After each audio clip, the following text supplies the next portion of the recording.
Good evening everyone, welcome back. So today we are going to revise chapter 4 exemptions from GST. Student ये chapter से घबराते काफी है। Sir क्या ये चैप्टर इंपॉर्टेंट है? सर काफी डिफिकल्ट है रिटेन करना, क्या इसका कोई शॉर्टकट है? ये क्वेश्चंस नॉर्मली मेरे को पूछे जाते हैं। तो मैं हमेशा ये बोलता हूं कि आईडीटी के अंदर आपको कोई भी चैप्टर नहीं छोड़ना चाहिए, क्योंकि IDT you can easily score exemption marks.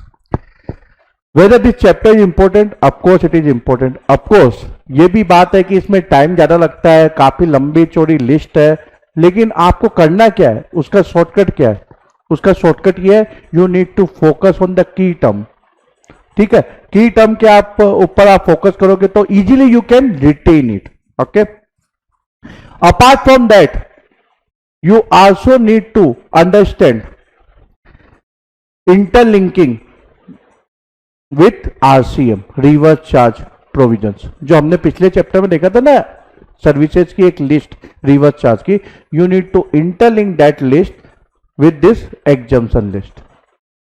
Okay, तो आपको की टर्म पे फोकस करना है, इंटरलिंकिंग का ध्यान रखना आरसीएम के साथ में। बस ये दो चीजें आप कर लो, ये चैप्टर के अंदर कोई भी क्वेश्चन आए, you are going to get 100% marks in that particular question. Okay, तो हम लोग इस चैप्टर के अंदर क्या रिवाइज करने वाले? Section 11 of CGST act, along with section 11 of CGST Act, section 6 of IGST Act, which basically empower the government to grant exemption from tax. Notification number 12 2017 city rate जो कि सीजीएसटी एक्ट के अंदर issue की गई है। Notification number 9 2017 IT rate जो IGST के अंदर इशू की गई है। List of services exempt under CGST and IGST. Similar notification HGST और यूटीजीएसटी में भी इशू की गई है। तो इंटर स्टेट के मामले में सीजीएसटी, एचजीएसटी एंड यूटीजीएसटी के अंदर नोटिफिकेशन इशू किया गया है, और इंटर स्टेट के मामले में किसके अंदर इशू किया गया है? आईजीएसटी के अंदर। ठीक है, तो चलिए सबसे पहले रिवाइज करते हैं section 11 of CGST act, power to grant exemption from tax. Similar provisions are also there in section 6 of IGST act. ठीक है, आईजीएसटी के अंदर प्रोविजन क्यों जरूरी है? इंटरस्टेट ट्रांजैक्शन के लिए, सीजीएसटी के अंदर इंटरस्टेट के लिए। और सिमिलर प्रोविजंस आपको कहां और मिलेंगे? एचजीएसटी के अंदर भी मिलेंगे और यूटीजीएसटी के अंदर भी मिलेंगे। तो section 11 basically empower the government that any taxable supply they can exempt. याद रखिए ये टैक्सेबल सप्लाई जिसको गवर्नमेंट एग्जम्प्ट कर रही है। तो section 11 empower the government that on the basis of the council they can exempt any goods or services which is taxable basically if they satisfied that it is in the public interest। दो तरीके से वो exam करते हैं, by notification exam generally या by special order. It may be subject to any condition और may be without any condition. Okay, they can exempt whole tax और they can exempt partially. ठीक है, पूरा एग्जाम्प्ट नहीं करके कुछ लिमिटेड मैनर में वो एग्जाम्प्ट कर सकते हैं। ठीक है, तो ये सेक्शन 11 एम्पावर करता है और सेक्शन 6 ऑफ आईजीएसटी भी एम्पावर करता है। तो आईजीएसटी किस लिए? इंटर स्टेट के लिए, और सेक्शन 11 किसके लिए? इंटर स्टेट के लिए। अब इसके बाद क्या है, उन्होंने नोटिफिकेशन इशू किया। ठीक है, नोटिफिकेशन के थ्रू उन्होंने एग्जाम्प्ट किया या स्पेशल ऑर्डर के थ्रू एग्जाम्प्ट किया।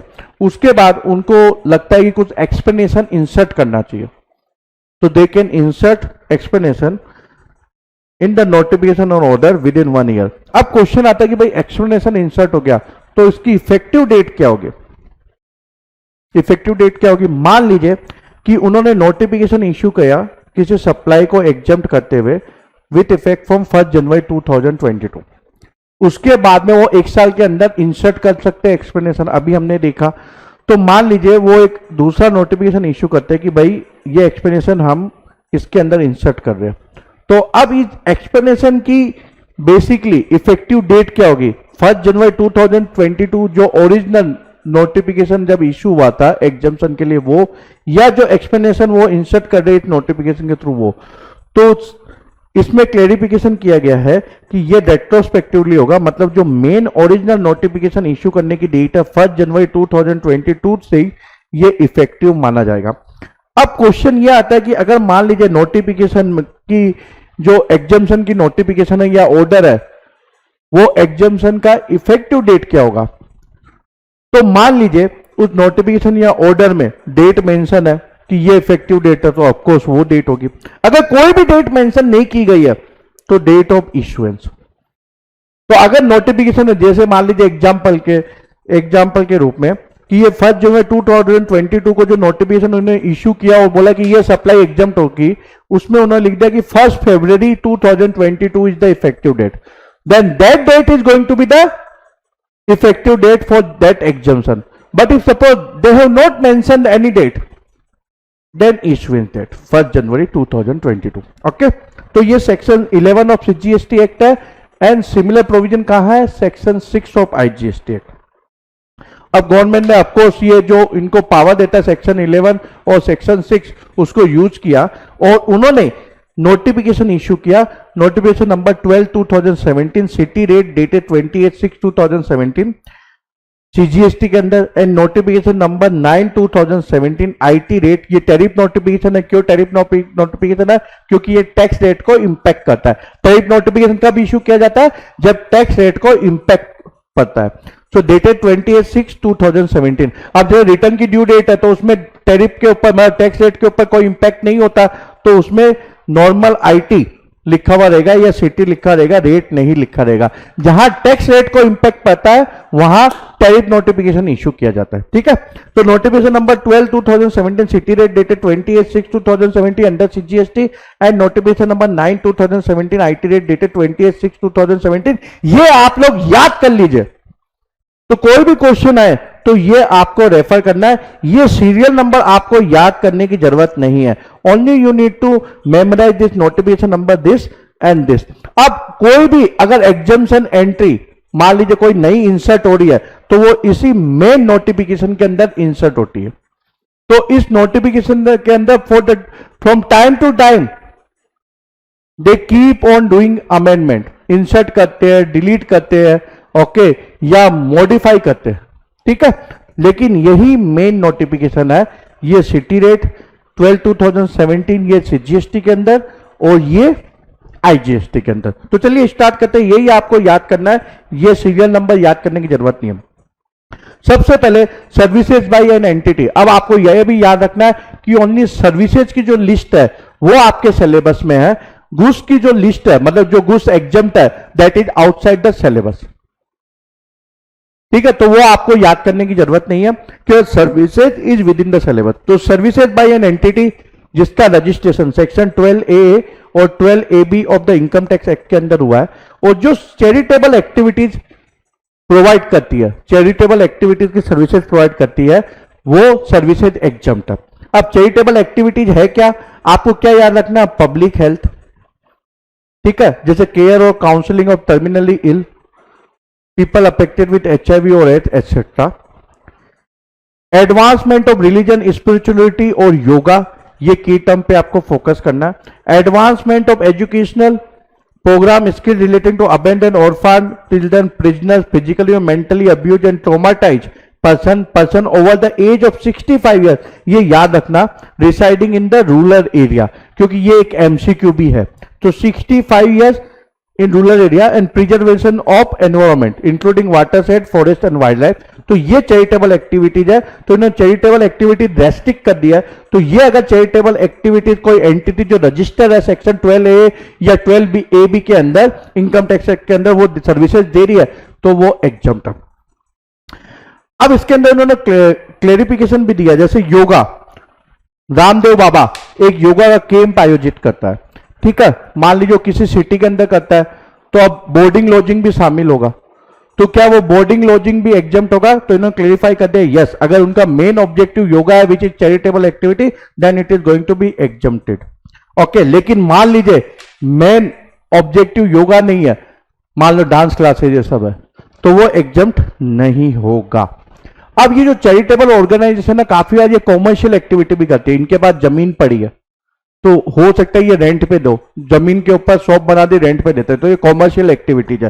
तो क्या वो एग्जम्प्ट होगा? नहीं होगा। वो सब्जेक्ट टू जीएसटी होगा। Only charitable activities are exempt, जो हमने ये लिस्ट देखी वो।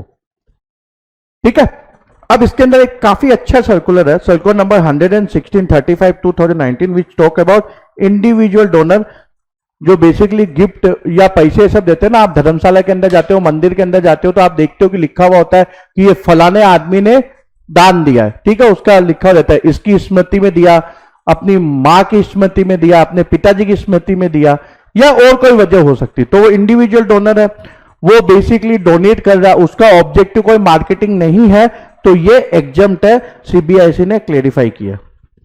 ठीक है, तो नॉर्मली आप देखते हो एक बोर्ड लगा रहता है या मार्बल का कुछ लगा रहता है कि भाई इसने ये दिया था। ठीक है, serial number 2, services by way of transfer of going concern as a whole और an independent part thereof, ये एग्जम्प्ट है। ये हमने चैप्टर 2 के अंदर जब शेड्यूल 1 देखा था, पैरा 1, उसके अंदर मैंने लिखा हुआ भी ये बुक के अंदर, transfer of entire business and going concern not subject to GST. ठीक है, ये पेज नंबर 29 पे लिखा हुआ भी है। तो ये मैंने कहां से उठाया था, यहां से। जब आप रिवीजन करोगे ये गलती नहीं करो, इसलिए मैंने पैरा 1 शेड्यूल 1 में भी डाला हुआ है। ठीक है, पॉइंट। फिर 3, प्योर सर्विसेज। अब प्योर सर्विसेज किसको बोलते हैं, जिसमें केवल सर्विस एलिमेंट हो, घुस का कोई भी एलिमेंट नहीं हो। ये सर्विसेज आपको क्या याद रखना कि प्योर सर्विसेज है, किससे रिलेटेड है, in relation to any function entrusted to a panchayat municipality, then it is exempt. Remember, pure services, there is no component और there is no element of goods. लेकिन मान लीजिए अगर गुड्स भी उसमें शामिल है, सो सीरियल नंबर 3A क्या बोलता है कि कंपोजिट सप्लाई ऑफ गुड्स, जहां गुड्स की वैल्यू अप टू 25% है, गुड्स की वैल्यू अप टू 25% है, तो ये एग्जम्प्ट होगा। लेकिन मान लीजिए 100 रुपीज की टोटल कॉन्ट्रैक्ट वैल्यू है, उसमें गुड्स की वैल्यू 25 रुपीज 10 पैसा है, तो क्या ये कितना पोर्शन एग्जम्प्ट होगा, कितना पोर्शन टैक्सेबल होगा? तो आपको याद रखना है 25% से एक्स्ट्रा है, तो entire 100 rupees is subject to GST. तो 10 पैसा जाता होते ही entire 100 rupees is subject to GST. तो अप टू 25% है, तभी ये एग्जम्प्ट है। गुड्स का पोर्शन कितना होना चाहिए, अप टू 25%। इसके बाद सर्कुलर नंबर 153/09/2021 जो न्यूली इश्यू हुआ है, बेसिकली आपके लिए अमेंडमेंट भी है, ये बोलता है milling of wheat and fortification whereof by miller और of the paddy into rice. तो ये भी एग्जम्प्ट होगा अगर अगेन द गुड्स की जो वैल्यू है वो 25% को एक्सीड नहीं होनी चाहिए, क्योंकि ये सीरियल नंबर 3 है, इसके बारे में क्लियर है। तो ये भी एग्जम्प्ट है, लेकिन जो गुड्स की वैल्यू 25% से ज्यादा नहीं होनी चाहिए। मान लीजिए कोई म्युनिसिपैलिटी वाला एक कॉन्ट्रैक्टर अपॉइंट करता है और बोलता है कि जहां जहां लाइटें खराब है, स्ट्रीट लाइट, वो ठीक कर देना। ठीक है, अब उसके अंदर ठीक करने के अंदर रिप्लेसमेंट भी है बल्ब का, तो वो डेली बेसिस पे चेक करता है, जहां भी बल्ब एलईडी बल्ब खराब होगा स्ट्रीट लाइट के अंदर, वो उसको रिप्लेस कर देता है। तो अगर उसकी वैल्यू 25% से ज्यादा है, so entire amount is subject to GST, otherwise 25% goods की वैल्यू। ठीक है, अगर 25% तक है, नॉट मोर देन 25%, यानी अप टू 25% है, तो वो एग्जम्प्ट होगा। इसके अलावा गवर्नमेंटल अथॉरिटी सर्विसेज देती है, किसके रिलेटेड देती है, म्युनिसिपैलिटी से या पंचायत से रिलेटेड, तो ये भी एग्जम्प्ट है। अब सीरियल नंबर 6, जिसको हम लोग को इंटरलिंक करना है रिवर्स चार्ज की एंट्री जो हमने देखी थी प्रीवियस चैप्टर में उसके साथ। तो services bye the central government, state government, union territory, local authority. Okay, फिर ये सर्विसेज उसमें एक्सक्लूड है, और इसके अलावा इसमें एक और एक्सक्लूडेड है, any service other than services covered under entity A to C above provided to business entity। तो जो भी सर्विसेज सेंट्रल गवर्नमेंट प्रोवाइड करती है, state government, union territory, local authority, इन सर्विसेज के अलावा या फिर बिजनेस एंटिटी को वो प्रोवाइड करती है, सो दैट इज एग्जम्प्ट। तो यानी नॉर्मल बंदे जो बिजनेस नहीं करते, वो कोई भी सर्विस अवेल करते इनके अलावा, इन तीनों के अलावा, जैसे services by the department of post bye way of speed post, express parcel post, life insurance and agency services provided to a person other than the central government, state government, union territory, services in relation to an aircraft or vessel inside or outside the precincts of a port or an airport, transport of goods or passenger। तो ये forward charge है, these are subject to forward charge, ये exempt नहीं है। ठीक है, लेकिन ये एग्जम्प्ट नहीं है, ये एग्जम्प्ट नहीं है, लेकिन क्या है, सब्जेक्ट टू रिवर्स चार्ज है, क्योंकि हमने क्या देखा था बिजनेस एंटिटी को ये अगर services central government, state government, UT या लोकल अथॉरिटी प्रोवाइड करती है तो वो क्या है, सब्जेक्ट टू रिवर्स चार्ज। तो यहां इन्होंने क्या बोला कि ये एग्जाम्प्ट नहीं है, लेकिन बिजनेस एंटिटी के अलावा, इन सर्विसेज के अलावा कोई दूसरी सर्विस प्रोवाइड की गई तो वो एग्जाम्प्ट होगा। अब क्वेश्चन आता है कि सर ये आपने क्यों बोला ये फॉरवर्ड चार्ज है, ये एग्जाम्प्ट नहीं है, तो मैंने बोल दिया फॉरवर्ड चार्ज है, क्यों? तो हमको कैसे मालूम चलेगा कि ये फॉरवर्ड चार्ज है, रिवर्स चार्ज है? तो ये मैंने आपको बोला था पिछले चैप्टर में कि मैं आपको चैप्टर 4 के अंदर समझाऊंगा। तो सबसे पहले जब आपके सामने कोई ट्रांजेक्शन आए, चाहे आप कंसल्टेंसी दे रहे हो या क्वेश्चन पेपर के अंदर क्वेश्चन आता है, तो सबसे पहले आपको देखना है कि वो सप्लाई है नहीं है। तो हम सेक्शन 7 अप्लाई करेंगे कि भाई ये सप्लाई है नहीं है। सप्लाई है, ठीक है, तो हमको देखना है फिर शेड्यूल 3 में तो कवर नहीं है, चलो नहीं है कवर, तो फिर एग्जाम्प्ट तो नहीं है, जो मेगा एग्जाम्पशन लिस्ट देख रहे हैं उसके अंदर एग्जाम्प्ट तो नहीं है। एग्जाम्प्ट है तो क्वेश्चन ही नहीं आता कि रिवर्स चार्ज या फॉरवर्ड चार्ज कौन पे करेगा, ठीक है। अगर कोई सर्विस या गुड्स एग्जाम्प्ट है तो question does not arise who is going to pay, because that supply is exempt. अगर एग्जाम्प्ट नहीं है तो सबसे पहले हम देखेंगे कि वो सब्जेक्ट टू रिवर्स चार्ज है क्या वो नोटिफाई किया गया है क्या? अगर नोटिफाई किया गया है रिवर्स चार्ज के अंदर, then who is going to pay, recipient is going to pay. But if suppose it is not exempt, so we know it is not exempt and reverse charge is also not applicable. Let's say RCM is not notified for that particular supply, then of course forward charge supplier पे करेगा। तो हमको क्या करना है, सबसे पहले supply check करना है, सप्लाई है, फिर देखना कि ये एग्जाम्प्ट तो नहीं है। अगर एग्जाम्प्ट है तो क्वेश्चन ही नहीं आता कि भाई कौन पे करेगा, सप्लायर पे करेगा या रेसिपिएंट पे करेगा। अगर एग्जाम्प्ट नहीं है then we are going to apply next step, whether it is notified for reverse charge. If it is notified for reverse charge then who is going to pay, recipient is going to pay. But if it is not notified for reverse charge and it is also not exempt, so tax need to be paid. Who is going to pay? Supplier. So of course forward charge. तो यहां इसमें exclude किया गया ये department of post जो speed post services देता है, ये एग्जाम्प्ट नहीं है, एग्जाम्प्ट नहीं है।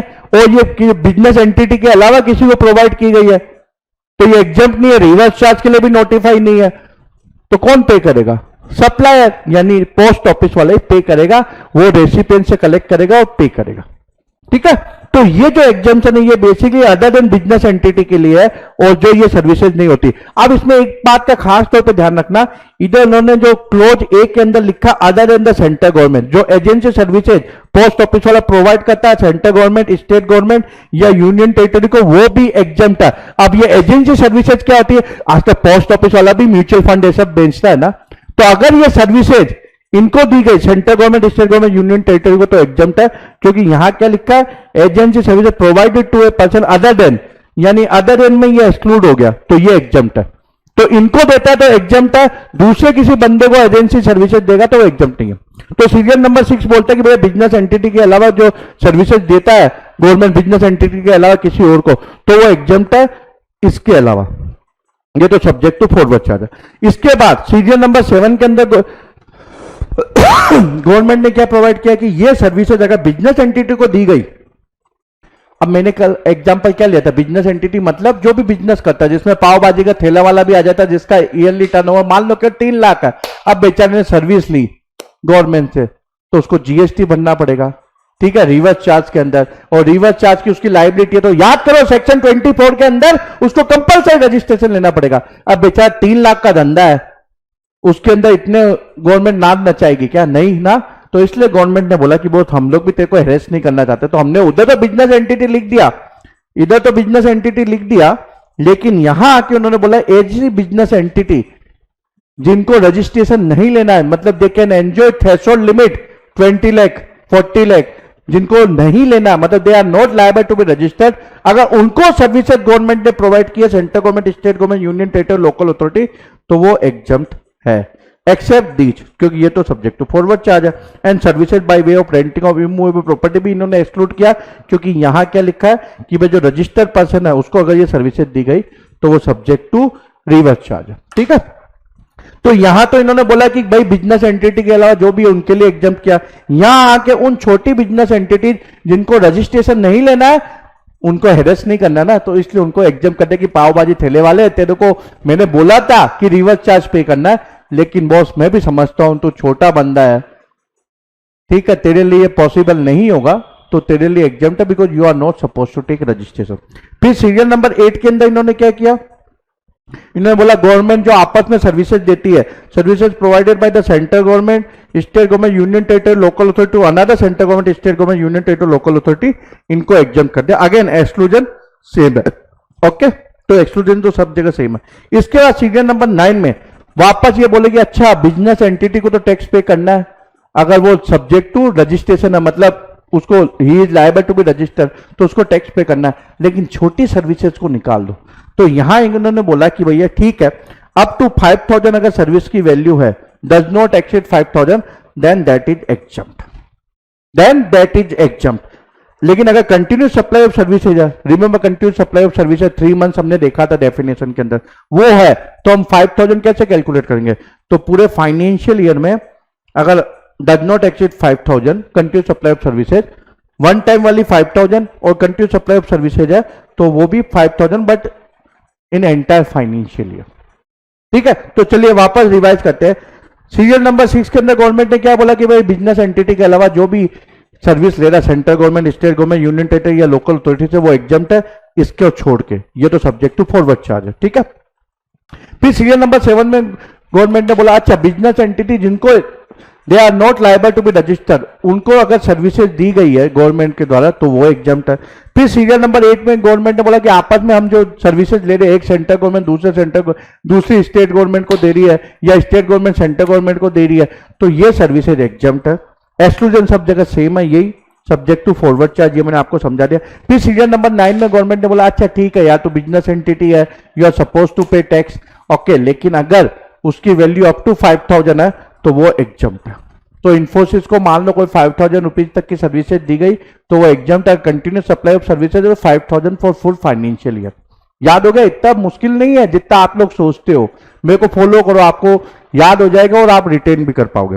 चलो सीरियल नंबर 9 है, क्या याद करना भाई, ये तो वर्ल्ड कप 2017 में हो गया, फीफा का अंडर 17 वर्ल्ड कप, तो उससे रिलेटेड जो सर्विसेज है, ओके, वो एग्जम्प्ट है भाई। उसके अंदर कोई को सर्टिफाई करना पड़ेगा ना, इंडिया में तो पेपर चलता है, तो director sports, ministry of youth affairs and sports certified that the services are directly indirect related to the event under FIFA under 17 world cup 2017। तो ये सर्विसेज जो फीफा सब ने ली है भाई, ऑर्गेनाइज करने के लिए काफी सर्विसेज लेनी पड़ती है, होटल सर्विसेज ली, वो सब ली, बस वाले की सर्विसेज ली, तो वो सब एग्जम्प्ट है। इसके अलावा जो एडमिशन, जो टिकट प्राइस होगी वो बाद में हम लोग देखेंगे, वो एग्जम्प्ट है। तो यहां जो उन्होंने सर्विसेज अवेल की या दी, वो सर्विसेज एग्जम्प्ट है। अब ये सिमिलर 9A वो किसके लिए, वुमेन्स वर्ल्ड कप 2022, तो सॉरी 2020। अब अभी तक तो ये हुआ नहीं कोरोना की वजह से, तो इसलिए उन्होंने अमेंडमेंट कर बोला कि वेन एवर रीशेड्यूल जब भी होगा तो इससे रिलेटेड सर्विसेज एग्जम्प्ट है, कंडीशन वही है। अब सीरियल नंबर 9A-B के अंदर कि भाई वुमेन एशिया कप होने वाला इंडिया के अंदर 2022 में, तो उससे रिलेटेड जो सर्विसेज वो एग्जम्प्ट है। अब बताओ, फीफा का वर्ल्ड कप है अंडर 17 जो 2017 या 2020 अभी तक हुआ नहीं, जब भी होगा, और जो एशिया कप है वुमेन एशिया कप, वो एग्जम्प्ट है। सब में कंडीशन एक है कि भैया ये बंदा साइन करके दे दे। मुश्किल है क्या याद करना, नहीं है ना, चलो आगे बढ़ते हैं। Serial number 9B, transit cargo to Nepal and Bhutan landlocked countries are exempt. Nepal ने बेचारे ने मिडल ईस्ट से ऑयल मंगाया, ठीक है। अब नॉर्मल जो ऑयल है वो वेसल के अंदर आता है, तो कोलकाता पोर्ट पे उतरा, बंदरगाह बोलते हैं ना हिंदी के अंदर, पोर्ट पे उतरा, बंदरगाह पे उतरा। अब नेपाल को अगर अपन मैप के अंदर देखें तो ऊपर चाइना, नीचे इंडिया, भूटान के साथ में भी यही है। बेचारों के पास समुद्र तो है नहीं, और आता समुद्र से, फ्लाइट से मंगाएंगे तो काफी महंगा पड़ेगा, फ्लाइट का फ्रेट तो परवड़ेगा नहीं ना, तो आया। अब ऊपर चाइना, नीचे इंडिया, सी दोनों के पास ही है, ठीक है। तो कोलकाता पोर्ट पे उतरेगा, फिर इसको ट्रांजिट मतलब बेसिकली नेपाल भेजा जाएगा, लेट्स से बाय रोड, तो वो सर्विसेज एग्जम्प्ट है। अब डिप्लोमेटिक रिलेशनशिप भी तो रखने पड़ते ना इंडियन गवर्नमेंट को, नहीं तो वो चाइना के पास चला जाएगा अगर इंडिया बोलेगा नहीं तो टू टैक्स पे कर। चलो serial number 9C, supply of service by government entity, central government, state government, union territory, local authority और any person specified by central government, state government, union territory, local authority, जिसका consideration कौन pay कर रहा है, ये लोग ही पे कर रहे तो एग्जम्प्ट है, बेचारे आपस में कंसिडरेशन पे कर रहे हैं इन द फॉर्म ऑफ ग्रांट, तो वो एग्जम्प्ट है। फिर serial number 9D, old age home run by central government, state government या कोई एंटिटी जो रजिस्टर्ड है 12A और 12AB के अंदर इनकम टैक्स के एक्ट के अंदर, ठीक है। तो ओल्ड एज होम कर रहे हैं जिसमें कौन रहता है, जो बुजुर्ग लोग रहते हैं, उनकी एज क्या 60 ईयर्स या उससे ज्यादा, वो कितना पे करते हैं, up to 25,000 rupees per month per member, then it is exempt which is going to include all boarding lodging and maintenance. लेकिन मान लीजिए 25,001 रुपीज है तो पूरा अमाउंट टैक्सेबल हो जाएगा, तो 25,000 तक ही एग्जाम्प्ट है। ऐसा नहीं 25,001 होते ही आप बोलोगे अरे सर ओनली 1 रुपीज टैक्सेबल, नहीं नहीं, पूरा अमाउंट टैक्सेबल हो जाएगा। Serial number 10, pure labour contractor, किससे रिलेटेड है, प्रधानमंत्री आवास योजना, आप गरीबों को घर चाहिए उससे रिलेटेड है, तो क्या है, एग्जम्प्ट है। अब ये याद नहीं रखोगे, प्रधानमंत्री आवास योजना आते तो आपको क्लिक होना चाहिए, अरे एग्जम्प्ट एग्जम्प्ट एग्जम्प्ट, ठीक है। सीरियल नंबर 10 है, services supply by electricity distribution utility, किस लिए सर्विसेज दे रही भाई, electricity distribution network up to tubewell of the farmer और एग्रीकल्चरिस्ट, उसके ट्यूबवेल तक अब बेचारे को पानी पहुंचाना है, ठीक है। पानी पहुंचाने के लिए पंप वंप लगते हैं ट्यूबवेल से, तभी तो पानी खींचेगा ना, तो इलेक्ट्रिसिटी नहीं है, तो इसके लिए वो इंफ्रास्ट्रक्चर रेडी किया गया, तो इलेक्ट्रिसिटी कंपनी उससे सर्विस चार्जेस ये सब लेती है, तो वो एग्जम्प्ट है। Serial number 11, pure labour contract of construction, erection, commissioning or installation of original work pertaining to a single residential unit other than as a part of residential complex। आपने जमीन खरीदी, उसके ऊपर विला बनाना चाहते हो, तो उसके लिए आपने कॉन्ट्रैक्टर को हायर किया कि भाई तू लेबर देना, मटेरियल मैं बाई करूंगा, लेबर तेरा, ठीक है। आपको अपना विला बनाना आलीशान, तो वो जो कॉन्ट्रैक्टर चार्ज करेगा pure labour service, labour provide करने के लिए, वो एग्जम्प्ट होगा। लेकिन लेकिन लेकिन लेकिन आपने उसको कॉन्ट्रैक्ट दिया कि भाई मटेरियल तेरा, लेबर तेरा, मेरे को प्राइस फोड़, तो वो बोलता पर स्क्वायर फीट सर आपसे मैं 2,500 रुपीज लूंगा, मटेरियल मेरा, लेबर मेरा, ठीक है, you only pay me 2,500 rupees per square feet, then it is not exempt because this is labour plus material. If you are giving contract only for labour and remember individual single residential house, ठीक है, आपने जमीन खरीदी, villa बना रहे हो तो exempt है। जमीन खरीदी, बिल्डर एक बिल्डिंग बना रहा है, उसमें 50 फ्लैट होंगे, तो वो लेबर कॉन्ट्रैक्ट एग्जम्प्ट नहीं होगा। Serial number 11A, fair price shop, जो सर्विसेज प्रोवाइड करती है, राशन की दुकान, ठीक है, सेंट्रल गवर्नमेंट स्टेट गवर्नमेंट को, तो वो क्या है, पब्लिक डिस्ट्रीब्यूशन सिस्टम है, तो वो जो बंदे एलिजिबल होते हैं उनको शुगर, व्हीट ये सब देती है, ग्रेन से सब, तो उसको नॉर्मली क्या होता है, कमीशन मिलता है सेंट्रल गवर्नमेंट स्टेट गवर्नमेंट से, तो वो एग्जम्प्ट है। Serial number 12, services by way of renting of residential dwelling for use as a residence, तो किराए पे दिया, आपने घर किराए पे दिया, फ्लैट किराए पे दिया, तो वो एग्जम्प्ट है अगर वो रेजिडेंशियल पर्पज के लिए। लेकिन अगर रेजिडेंशियल फ्लैट आपने कमर्शियल पर्पज के लिए दिया तो वो एग्जम्प्ट नहीं है। अब आपको इसमें याद होगा टेनेंसी राइट, जो हमने चैप्टर 2 के अंदर सर्कुलर में देखा था कि नहीं देखा था, चैप्टर 2 के अंदर, तो कॉमर्शियल प्रॉपर्टी से रिलेटेड है तो वो टैक्सेबल है, लेकिन अगर रेजिडेंशियल से रिलेटेड है तो वो एग्जम्प्ट है। ये हमने पेज नंबर 37 पे देखा था, ठीक है, तो ये आपको इंटरलिंकिंग याद रहनी चाहिए। Serial number 13, services by person by way of conduct of any religious ceremony. अब पंडे, पुजारी, मुल्ला ये सब लोगों से तो पैसे लेंगे नहीं, ठीक है, तो वो जो सेरेमनी करती है, वो सर्विसेज प्रोवाइड करते हैं, पंडित को दक्षिणा मिलती है, तो that is exempt. Renting of precincts of a religious place meant for general public, owned or managed by an entity registered as a charitable or religious trust under section 12A और 12AB of the income tax act। तो आपने देखा होगा कि धर्मशाला होती है या मंदिर का जो कंपाउंड होता है उसके अंदर दुकानें ये सब होती है, तो वो सर्विसेज प्रोवाइड करते हैं, तो वो भी एग्जम्प्ट है।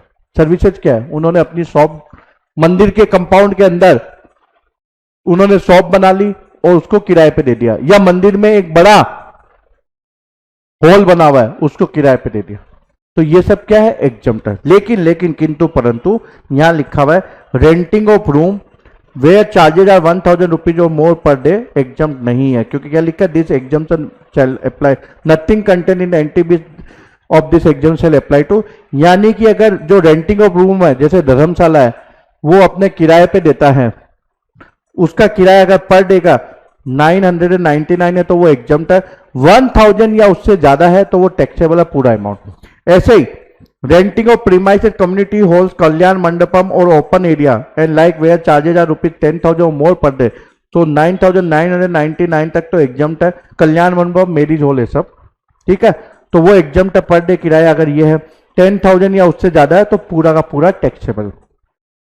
रेंटिंग ऑफ शॉप्स ये सब दिया, किराए पे दिया, मंथली बेसिस पे होता नॉर्मली, तो 9,999 तक है मंथली रेंट, तो एग्जम्प्ट है। 10,000 या उससे ज्यादा है तो टैक्सेबल है। ऐसे होटल इन या गेस्ट हाउस भी अपनी जगह किराए पे देते हैं, रूम ये सब देते हैं, तो उनका किराया वैल्यू ऑफ सप्लाई 1,000 रुपीज तक है, 1,000 रुपीज तक है। फॉरेन करेंसी में इसलिए इन्होंने और इक्वलेंट किया क्योंकि होटल वाले फॉरेन करेंसी में भी पेमेंट ले सकते हैं, ठीक है, तो और इक्वलेंट इसलिए है। तो 1,000 रुपीज तक पर डे का किराया तो वो एग्जम्प्ट है, 1,000 के ऊपर टैक्सेबल है।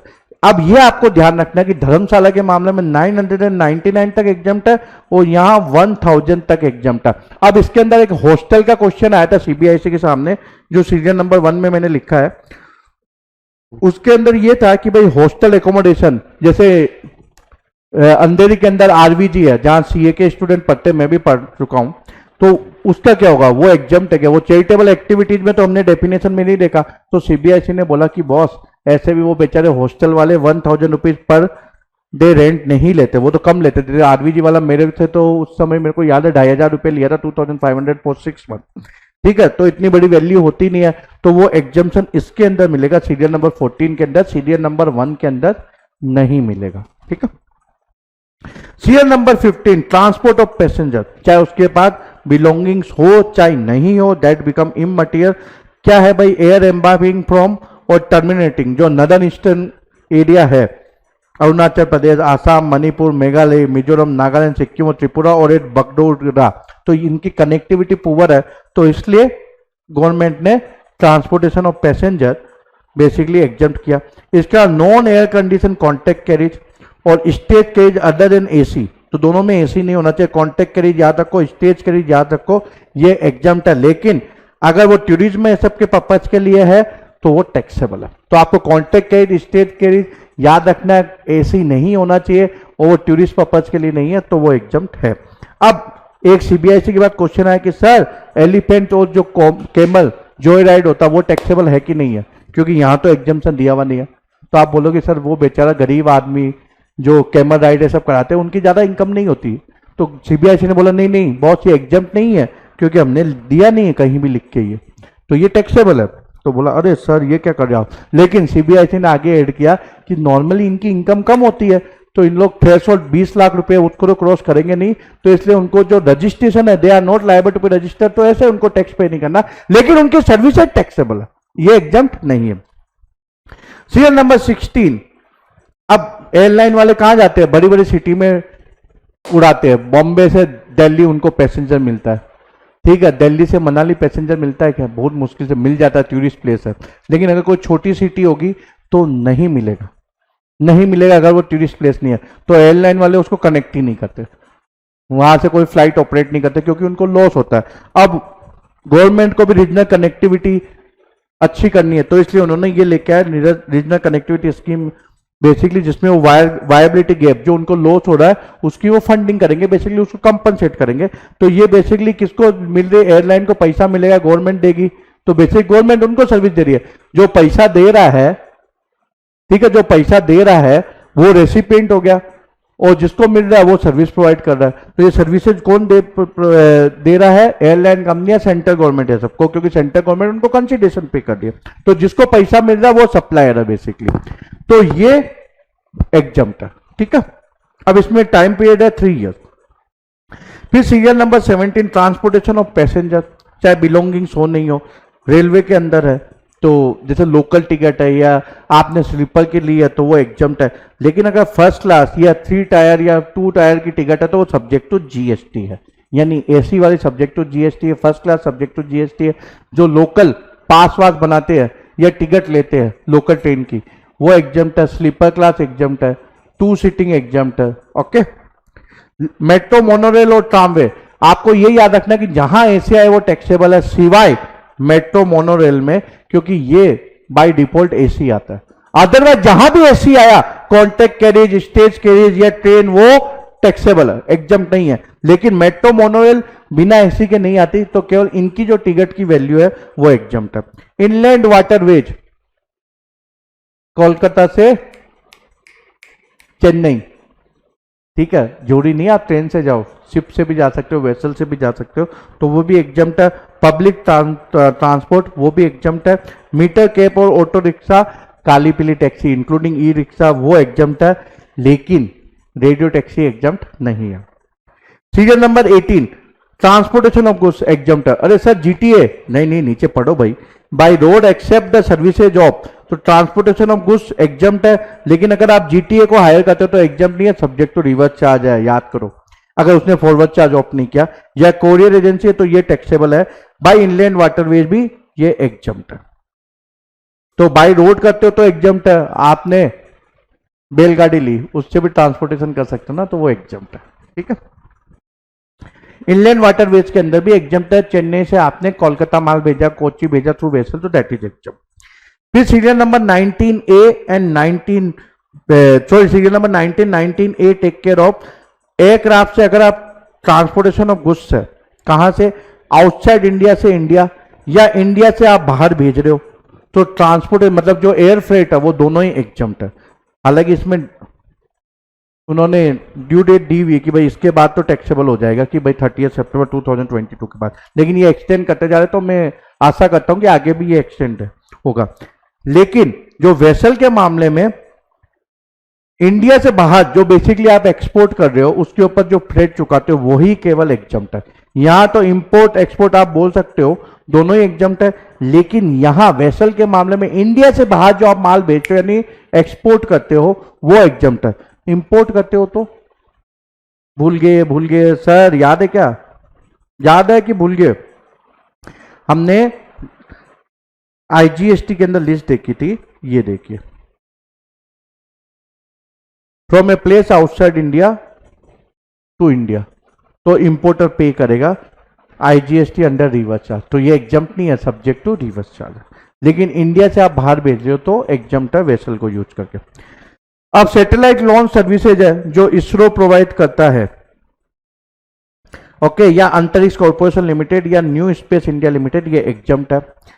अब ट्रांसपोर्टेशन बाय रेल और वेसल, ओके, अब गुड्स के लिए, पहले हमने क्या देखा था, पैसेंजर के लिए, अब गुड्स के लिए, ठीक है। गुड्स के लिए अगर रेल या वेसल ट्रांसपोर्टेशन देता है, जैसे रिलीफ मटेरियल, अब नेचुरल कैलेमिटी आ गई तो रिलीफ मटेरियल ट्रांसपोर्ट करना पड़ता है, डिफेंस और मिलिट्री इक्विपमेंट, न्यूज़पेपर और मैगजीन, रेलवे इक्विपमेंट और material, agriculture produce, milk, salt and food grain including floors जो आटा है सब होता है, pulses and rice and organic menu, तो ये एग्जम्प्ट है, ओके।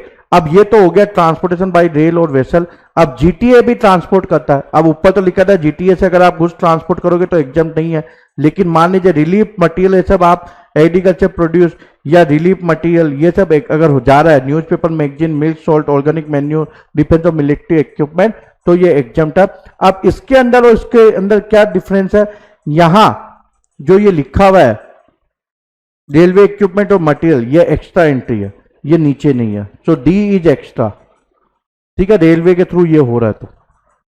और यहां ये दो बी और सी एक्स्ट्रा है, तो बी सी क्या है, बी सी सिंपल है कि भाई आपने जीटीए को हायर किया और मान लीजिए आपका केवल एक छोटा सा कार्टून जो आपको ट्रांसपोर्ट करना बॉम्बे से दिल्ली, ठीक है, उसका वो जो चार्ज करता है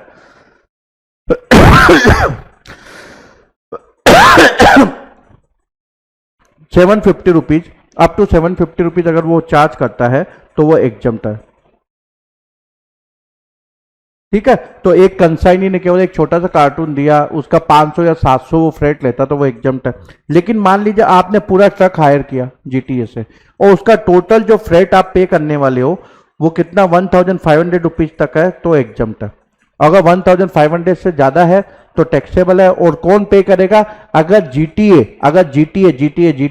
फॉरवर्ड चार्ज ऑफ नहीं करता, तो याद करिए ये हमने लिस्ट देखी थी और ये रेसिपिएंट है,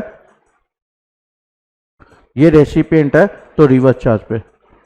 अरे सर एक बात बताइए, जीटीए ने फॉरवर्ड चार्ज ऑफ नहीं किया और ये रेसिपिएंट नहीं है तो क्या होगा? अरे ये तो मैंने आप लोगों को बताया ही नहीं। चलो आगे देखते हैं। तो जीटीए अगर unregistered person including N unregistered casual taxable person को सर्विसेज प्रोवाइड करता है तो वो एग्जम्प्ट है, तो रिवर्स चार्ज फॉरवर्ड चार्ज की बात ही नहीं आती। तो यहां इन्होंने फ्रेट से रिलेटेड दे दिया कि 750 1500, बाद में इन्होंने बोला कि भाई अनरजिस्टर्ड पर्सन या अनरजिस्टर्ड कैजुअल टैक्सेबल पर्सन है उसको जीटीए सर्विस प्रोवाइड कर रहा है। क्या सर्विस प्रोवाइड करता है? ट्रांसपोर्टेशन ऑफ गुड्स का, तो वो एग्जम्प्ट है। लेकिन इसमें इन्होंने एक्सक्लूड कर दिया ये फैक्ट्री सोसाइटी। क्यों एक्सक्लूड किया? Because those people are suppose to pay tax under reverse charge if GTA is not opted for forward charge. तो जीटीए ने ऑप्ट कर दिया तो ठीक है, फॉरवर्ड चार्ज तो पे करना ही है। अगर जीटीए ने फॉरवर्ड चार्ज के लिए ऑप्ट नहीं किया और ये रेसिपिएंट है तो रिवर्स चार्ज, और अगर ये रेसिपिएंट है तो एग्जम्प्ट। ओके, और इसके लिए 750 1500 वाले भी एग्जम्प्ट है। ठीक है, तो ये आपको इंटरलिंकिंग याद रखनी है। फिर सीरियल नंबर 21B, अब जीटीए गवर्नमेंट ऑर्गेनाइजेशन इनको प्रोवाइड करता सर्विस है, जिन्होंने बेचारों ने रजिस्ट्रेशन इसलिए लिया है क्योंकि उनकी टीडीएस लाइबिलिटी है, they are not indulge in any making any taxable supply. तो हमने देखा था क्या कि वो एग्जम्प्ट है, मतलब not subject to reverse charge है। क्यों नहीं है? क्योंकि ये एग्जम्प्ट है सीरियल नंबर 21B में, इसलिए मैंने यहां लिखा हुआ है प्रोविजो कि ये बॉस इसके ऊपर आरसीएम एप्लीकेबल नहीं है। आरसीएम क्या, इस पर तो फॉरवर्ड चार्ज भी एप्लीकेबल नहीं है बिकॉज दिस इज एग्जम्प्ट। फिर सीरियल नंबर 22 हायरिंग सर्विसेज। ठीक है, services by way of giving on hire state transport undertaking को आप देते हो a motor vehicle meant to carry more than 12 passenger, या लोकल अथॉरिटी जैसे म्युनिसिपैलिटी को electrically operated vehicle meant to carry more than 12 passenger. ये लोग normally खरीदते नहीं है, किराए पे लेते हैं। तो कोई कंपनी पर बोलते, कंपनी को पकड़ते, बोले तू हम लोग को बस दे, हम उसको चलाएंगे। म्युनिसिपैलिटी वाले रुआते ना जो लोकल बसेज होती है वो, या जीटीए को देता है वो, या फिर स्टूडेंट फैकल्टी एंड स्टाफ के ट्रांसपोर्टेशन के लिए देता है। जो बंदा जो सर्विसेज प्रोवाइड कर रहा है वो किसके लिए दे रहा है? Pre school education, education up to higher secondary और इक्वलेंट। तो ये हायरिंग सर्विसेज है, ये एग्जम्प्ट है। अब क्वेश्चन ये आया था सीबीएसई के सामने कि hiring include renting of vehicles, तो yes it also include renting of vehicle. तो रेंटिंग हो या हायरिंग हो दोनों ही शामिल है, एग्जम्प्ट है। ओके, सीरियल नंबर 23 हाईवे सब के ऊपर हम जो टोल चार्जेस पे करते हैं ना वो बहुत दुखती है, उसके ऊपर अगर जीएसटी लगे तो और खून जल जाएगा। ठीक है, तो खुश हो जाइए कि वो एग्जम्प्ट है। उसके ऊपर टोल चार्जेस ऐसे ही हम लोग को, सबको, मेरे को भी पे करना भारी लगता है, उसके ऊपर जीएसटी वसूल करोगे तो बहुत ज्यादा महंगा हो जाएगा। तो गवर्नमेंट ने बोला नहीं नहीं एग्जम्प्ट है। अब सीबीएसई ने एक अमेंड के अंदर ये क्लियर किया कि ओवरलोडिंग चार्जेस जो टोल प्लाजा चार्ज करता है वो भी एग्जम्प्ट है। अब सर ये ओवरलोडिंग चार्जेस क्या होता है? भाई टोल वाले किसी को नहीं छोड़ते। तो कोई ट्रक ने ज्यादा सामान भर लिया है अपनी कैपेसिटी से ज्यादा, ओवर टोल नाके पे पहुंचा, ठीक है, तो टोल वाला क्या करता है, अरे तूने ज्यादा सामान भरा यानी मेरी रोड ज्यादा यूज की तो मैं तेरे से ओवरलोडिंग चार्जेस लूंगा। ये ओवरलोडिंग चार्जेस सीबीआईसी बोलता कुछ नहीं है, एक्स्ट्रा टोल है, क्योंकि उसने कैपेसिटी से ज्यादा भरा, ओवरलोडिंग है तो वो एक्स्ट्रा टोल ले रहा है। तो वो उसको सीबीआईसी को पूछा कि बॉस ये एग्जम्प्ट होगा क्या कि टैक्सेबल होगा? तो उन्होंने बोला एग्जम्प्ट होगा। ठीक है, सीरियल नंबर 23A, अगर आप रोड या ब्रिज को एन्यूटी पे करके भी एन्यूटी पे करते हो तो वो भी एग्जम्प्ट है। अब सीबीआईसी के सामने एक क्वेश्चन और आया, ठीक है, कि भाई जो ये एन्यूटी है, अगर मान लो एन्यूटी कंस्ट्रक्शन ऑफ रोड से रिलेटेड है, अब ये तो जो है एक्सेस टू रोड या ब्रिज को उन्होंने एग्जम्प्ट किया है। मान लो कोई बंदे ने उधार लिया, वो एन्यूटी पे करता है रोड कंस्ट्रक्शन के लिए, तो क्या वो एग्जम्प्ट होगा? तो सीबीआईसी ने बोला नहीं नहीं बॉस, वो तो एक्सेस टू रोड या ब्रिज के लिए, कंस्ट्रक्शन ऑफ रोड के लिए एन्यूटी पे की जा रही, तो वो एग्जम्प्ट नहीं, वो टैक्सेबल है। Serial number 24 services by way of loading unloading packing storage और warehousing of rice, rice से रिलेटेड ये जो लोडिंग अनलोडिंग पैकिंग स्टोरेज या वेयर हाउस की सर्विसेज है वो एग्जम्प्ट है।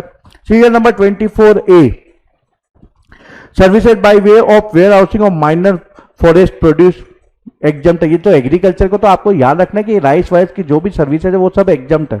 ठीक है, इनके ऊपर टैक्स लेंगे तो भैया चीजें महंगी हो जाएगी, इन्फ्लेशन बढ़ जाएगा। Services by way of storage और warehousing of cereals pulses fruit nuts and vegetable spices, copra, sugar cane, jaggery, raw vegetable fiber such as cotton, flax, jute, etc., indigo, unmanufactured tobacco, betel leaf, tendu leaf, cotton, coffee and tea exempt है. याद कर लो यार, jaggery, fruit, nuts, ये ठीक है. Coffee, T exempt है. क्या services है? स्टोरेज या वेयर हाउसिंग की सर्विस है. अब जो transmission of distribution of electricity है, बाई इलेक्ट्रिक ट्रांसमिशन और डिस्ट्रीब्यूशन यूटिलिटी, वो एग्जम्प्ट है. तो डिस्कॉम जो ये ट्रांसमिशन करती है, डिस्ट्रीब्यूशन बेसिकली इलेक्ट्रिसिटी का, वो एग्जम्प्ट है. लेकिन ये इलेक्ट्रिसिटी कंपनियां कोई एक्स्ट्रा चार्ज भी करती. क्या एक्स्ट्रा चार्ज करती? मीटर का किराया, या आपने मान लीजिए ओरिजिनल बिल घुमा दिया तो आप उसको बोलते हैं डुप्लीकेट बिल दे दो, तो वो एक फी चार्ज करती. तो क्या वो भी एग्जम्प्ट है? नहीं. ट्रांसमिशन और डिस्ट्रीब्यूशन एग्जम्प्ट है. तो ये जो रेंटल चार्जेस लेते हैं मीटरिंग के लिए, टेस्टिंग फी या बिल, डुप्लीकेट बिल प्रोवाइड करने के लिए, वो टैक्सेबल है. सीबीआईसी ने क्लेरिफाई किया. रिजर्व बैंक ऑफ इंडिया जो सर्विसेज प्रोवाइड करता है वो एग्जम्प्ट है. अब अगर सर्विस की डेफिनेशन देखें तो स्काई इज द लिमिट. तो लोन है सब के ऊपर भी जो इंटरेस्ट है सब आता है, वो सर्विस हो जाता है, उसके ऊपर जीएसटी लगना चाहिए. तो गवर्नमेंट ने बोला यार नहीं, लोन के ऊपर तो ऐसे बेचारा इंटरेस्ट पे कर रहा है, तो होम लोन ये सब पे इंटरेस्ट जो पे होता है वो एग्जम्प्ट है. तो ये क्या लिखा है? Services by way of extended deposit, loans और advances in so far as the condition is represented by way of interest और डिस्काउंट. अब एलसी के अंदर क्या होता है? आप डिस्काउंटिंग करते हो लेटर ऑफ क्रेडिट, तो वो इंटरेस्ट ही होता है, लेकिन उसको हम डिस्काउंट बोलते हैं, तो वो भी एग्जम्प्ट है. लेकिन अगर इंटरेस्ट क्रेडिट कार्ड से रिलेटेड है, क्रेडिट कार्ड में बंदा अच्छा खासा इंटरेस्ट पे करता है, तो अगर वो 3.5% पे कर सकता है पर मंथ, तो उसके ऊपर जीएसटी भी पे कर सकता है. इसलिए बोलते हैं क्रेडिट कार्ड के ऊपर इंटरेस्ट जो चार्ज होता है वो एग्जम्प्ट नहीं है. इसका जो फॉरेन करेंसी जो परचेज सेल होती है वो एग्जम्प्ट है. लेकिन अगर सेपरेट कंसिडरेशन है, तो मैंने आपको क्या बोला था, आपने खरीदा, सर्विस की डेफिनेशन देखी थी ना, तो आपने 1000 यूएसडी एक्सचेंज किया इंडियन रुपीज में, उसने कमीशन चार्ज किया 1000 रुपीज, तो that is subject to GST. अब कोई लोन लेने के लिए जाता है बिजनेस एंटिटी, तो मान लो कहीं से लोन ले रहा है, वो बोलता है कि सेंट्रल गवर्नमेंट स्टेट गवर्नमेंट से गारंटी दे रहा हो, तो वो बंदा गारंटी अरेंज करता है. तो सेंट्रल गवर्नमेंट स्टेट गवर्नमेंट भी फोकट में नहीं देती गारंटी, वो कमीशन लेती, गारंटी कमीशन, तो दैट इज टैक्सेबल. फिर सीरियल नंबर 27 है services provided by a banking company to basic saving deposit account. आपको याद होगा प्रधानमंत्री जन धन योजना मोदी जी ने चालू किया था कि भाई जो गरीब तबका है वो उनका फाइनेंशियल इंक्लूजन के लिए उन्होंने बोला कि भाई इनके खाते खुलने जरूरी है. आज सब्सिडी का भी अमाउंट उसमें ट्रांसफर होता है, तो दैट इज एग्जम्प्ट. अब लाइफ इंश्योरेंस जो बेसिकली एनपीएस है, रेगुलेटेड बाय पीएफआरडी है, वो एग्जम्प्ट है. ये तो आपको याद हो ही जाएगा. Serial number 29 life insurance, again army, Naval या एयरफोर्स ग्रुप इंश्योरेंस फंड है, ठीक है, इनके अंदर है जो प्रोवाइड की जा रही है आर्मी वार्मी के लिए, तो वो लाइफ इंश्योरेंस की जो सर्विसेज है वो एग्जम्प्ट है. अब naval group insurance fund, again life insurance है, किसके लिए भाई? Naval group insurance fund to the personnel of coast guard के लिए, तो वो भी एग्जम्प्ट है. फिर पुलिस फोर्सेस के लिए जो लाइफ इंश्योरेंस है वो भी एग्जम्प्ट है. ईएसआईसी की जो सर्विसेज होती है वो एग्जम्प्ट है. ईपीएफओ की जो सर्विसेज होती है, ठीक है, वो एग्जम्प्ट है. ओके, तो ये सब तो याद ही हो जाएगी आपको. फिर कोर्समाइंड प्रोविडेंट फंड की जो सर्विसेज है वो एग्जम्प्ट है. एनपीएस छूट मिलती है ना आपको, एनपीएस कंट्रीब्यूट करते हो तो आपको छूट मिलती है, ठीक है. तो member again consideration in the form of administrative fee, तो वो चार्ज करते हैं administrative fee for management of that mutual fund नहीं, उसको क्या बोलते हैं, जो नेशनल पेंशन स्कीम है उसमें वो जो फंड मैनेज करते हैं उसके लिए वो सब्सक्राइबर से जो एडमिनिस्ट्रेटिव फी लेते हैं उसके ऊपर जीएसटी नहीं लगेगा.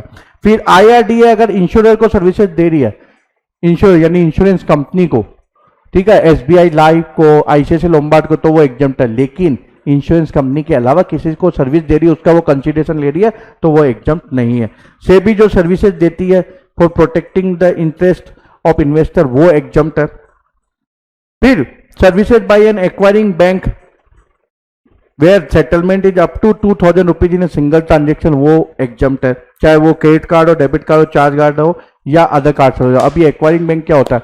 तो आप क्या करते हो, मान लो आपके पास कोई डेबिट कार्ड है या क्रेडिट कार्ड है स्टैंडर्ड चार्टर्ड बैंक का, मान लीजिए आप शॉपिंग करने के लिए जाते हो, ठीक है, तो आप किसी मर्चेंट से या दुकानदार से शॉपिंग करते हो, मान लीजिए 1500 रुपीज की, तो वो एक पीओएस मशीन होती है जिसमें आपका कार्ड स्वाइप करेगा, चाहे वो डेबिट कार्ड हो या क्रेडिट कार्ड हो, ठीक है, चाहे वो रिलायंस हो या कोई भी हो, जियो है, सब कोई भी हो, तो कार्ड स्वाइप करेगा. तो मशीन का जो टर्मिनल होता है उसमें लिखा रहता है, मान लो सिटी बैंक है या कोई भी है, तो वो बैंक क्या कर रहा है, वो बेसिकली वो सर्विसेज प्रोवाइड कर रहा है उस मर्चेंट को, आपके अकाउंट से डेबिट होगा, वो कलेक्ट करेगा आपसे और मर्चेंट को अपना कमीशन काट के दे देगा।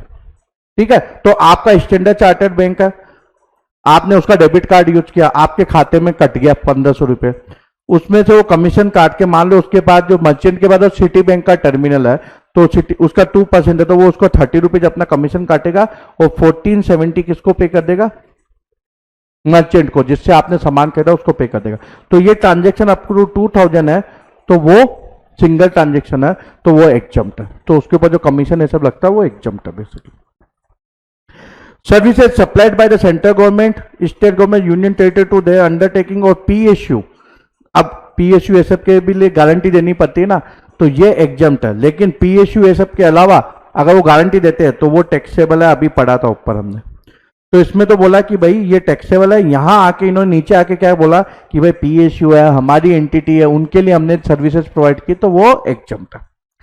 फिर जनरल इंश्योरेंस, ऊपर लाइफ इंश्योरेंस देख लिया, अब जनरल इंश्योरेंस जो बिजनेस है इनसे रिलेटेड, जो सोशल वेलफेयर रिलेटेड स्कीम है, जैसे heart insurance, kettle insurance, Janata personal accident scheme for insurance of tribals, group personal accident policy, agriculture pump set, ठीक है, ये सब एग्जम्प्ट है।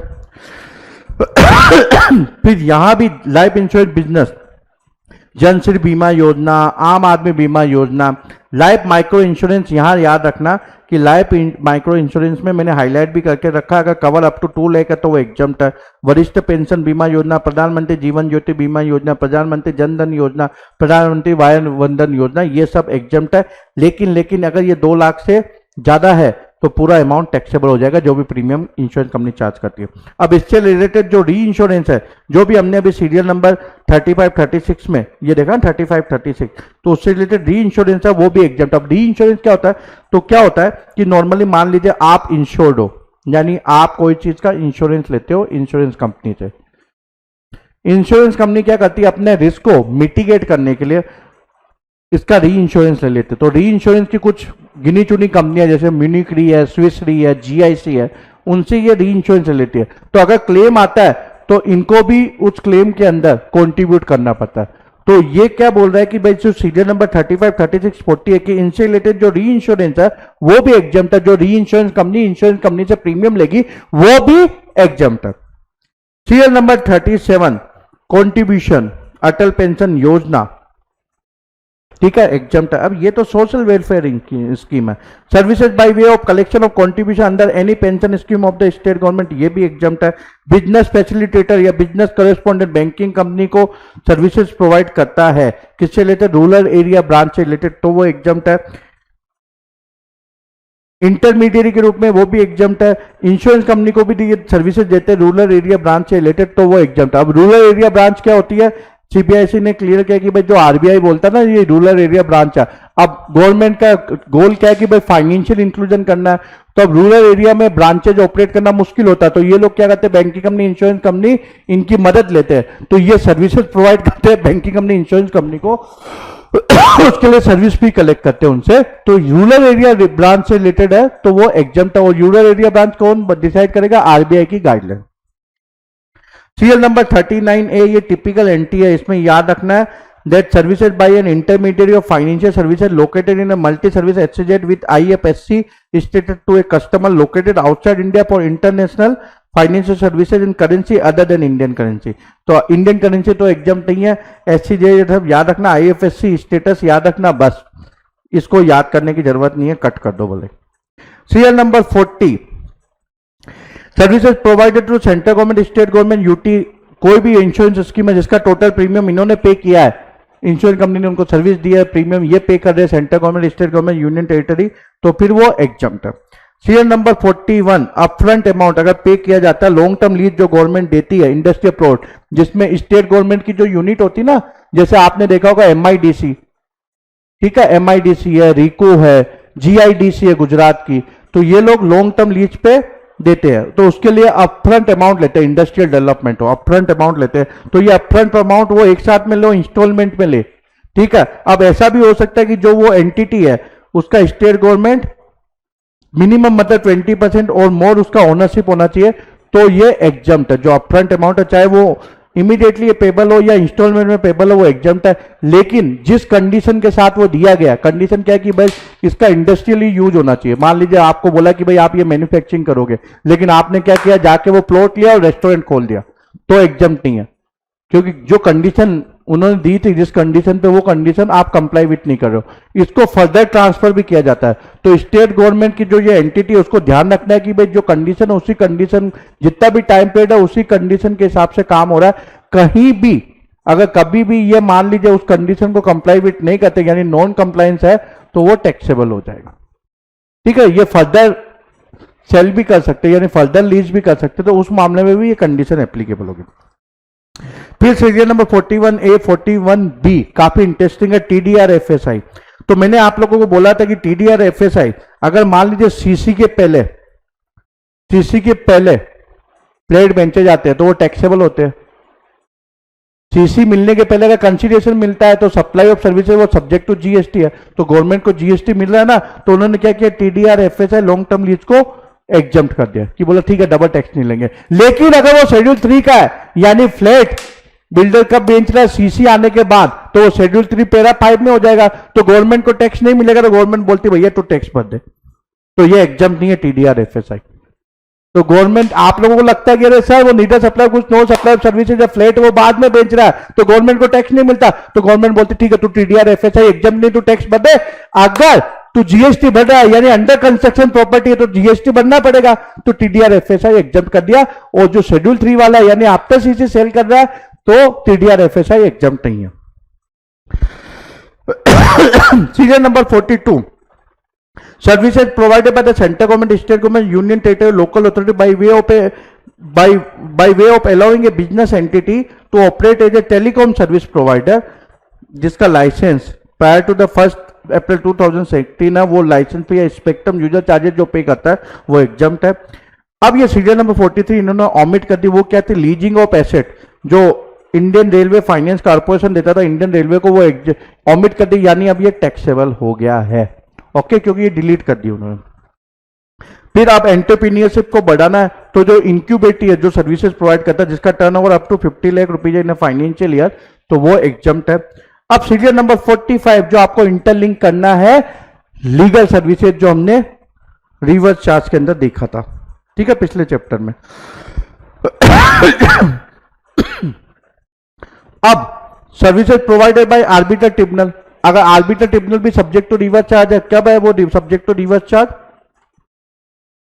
हमने क्या देखा था कि सब्जेक्ट टू रिवर्स चार्ज अगर वो बिजनेस एंटिटी को दे, तो अब इसमें लिखा है कि अगर वो अदर देन बिजनेस एंटिटी को दे तो वो एग्जम्प्ट है, बिजनेस एंटिटी को देने पर सब्जेक्ट टू रिवर्स चार्ज है।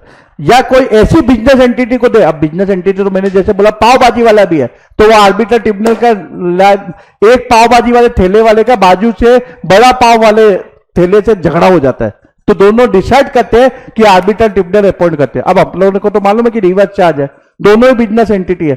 अब बेचारे एक बड़ा पाव वाला ठेले वाला, एक पाव भाजी वाला, वो था not liable to be register, तो आपको नहीं लगता उनको बेचारे को प्रॉब्लम हो जाएगी? तो इसलिए गवर्नमेंट ने बोला कि भाई अगर इतना एग्रीगेट टर्नओवर जिससे उनको they are not liable to be registered और वो आर्बिट्रल ट्रिब्यूनल की सर्विसेज लेते तो एग्जम्प्ट है।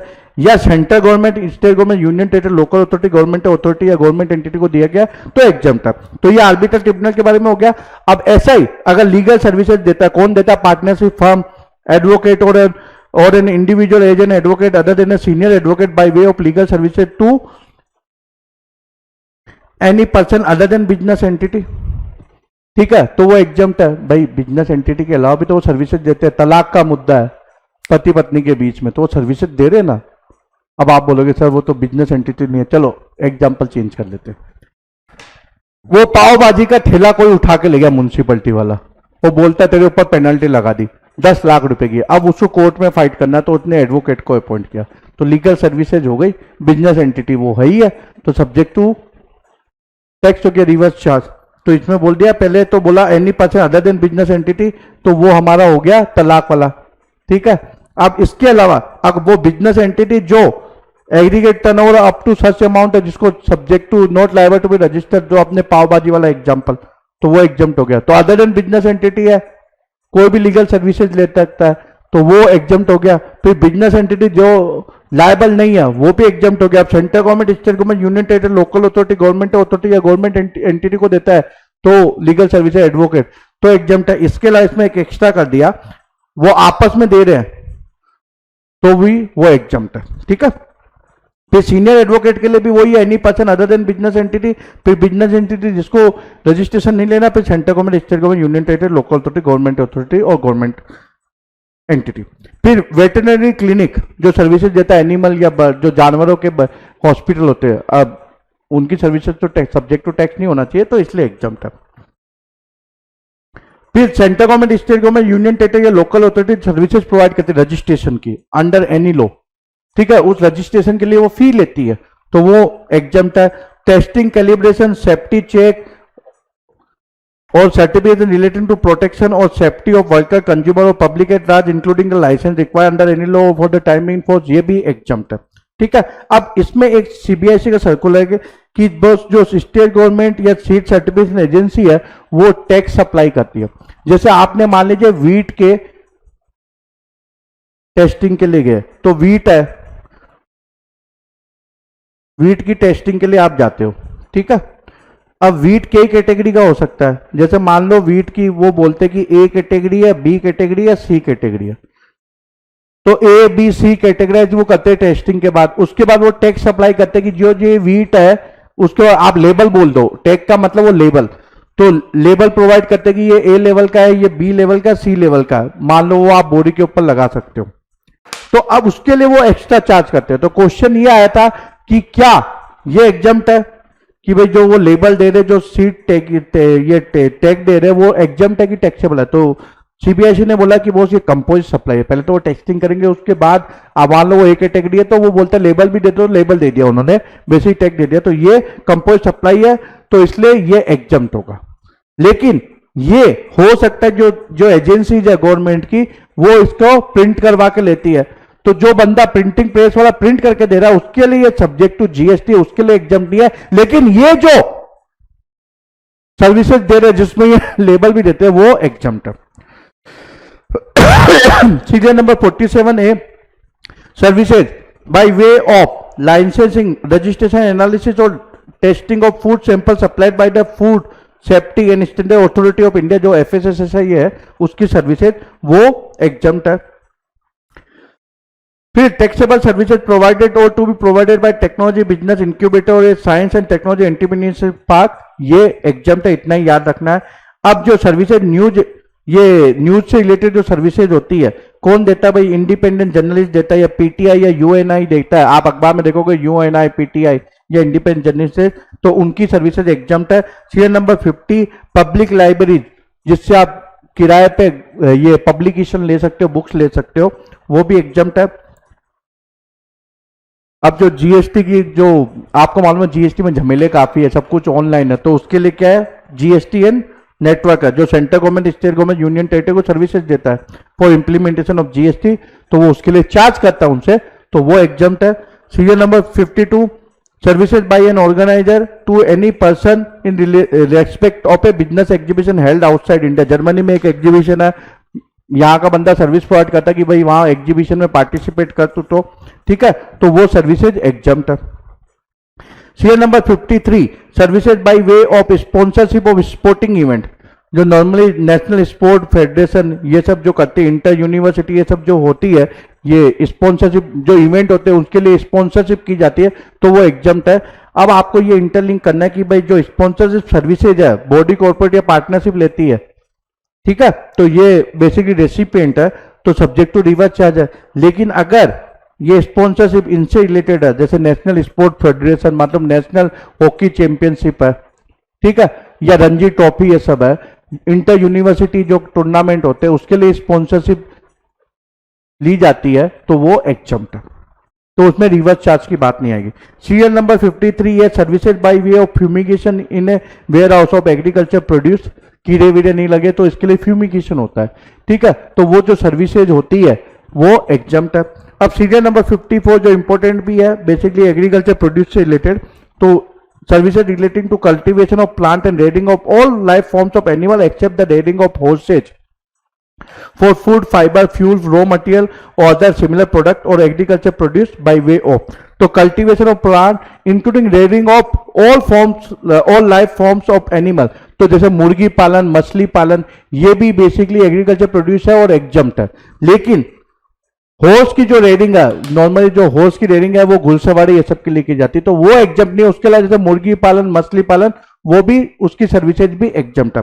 अब इसमें सबसे बड़ी बात है कि जो एग्रीकल्चर एक्सटेंशन सर्विसेज है, जैसे फार्मर को एजुकेट करना या एपीएमसी की जो सर्विसेज होती है, एपीएमसी क्या, वो लोग है ना, मतलब फार्मर की हेल्प करते हैं मार्केटिंग ये सब के लिए, और एग्रीकल्चर प्रोड्यूस तो हमने डिस्कस कर लिया, तो वो भी एग्जम्प्ट है.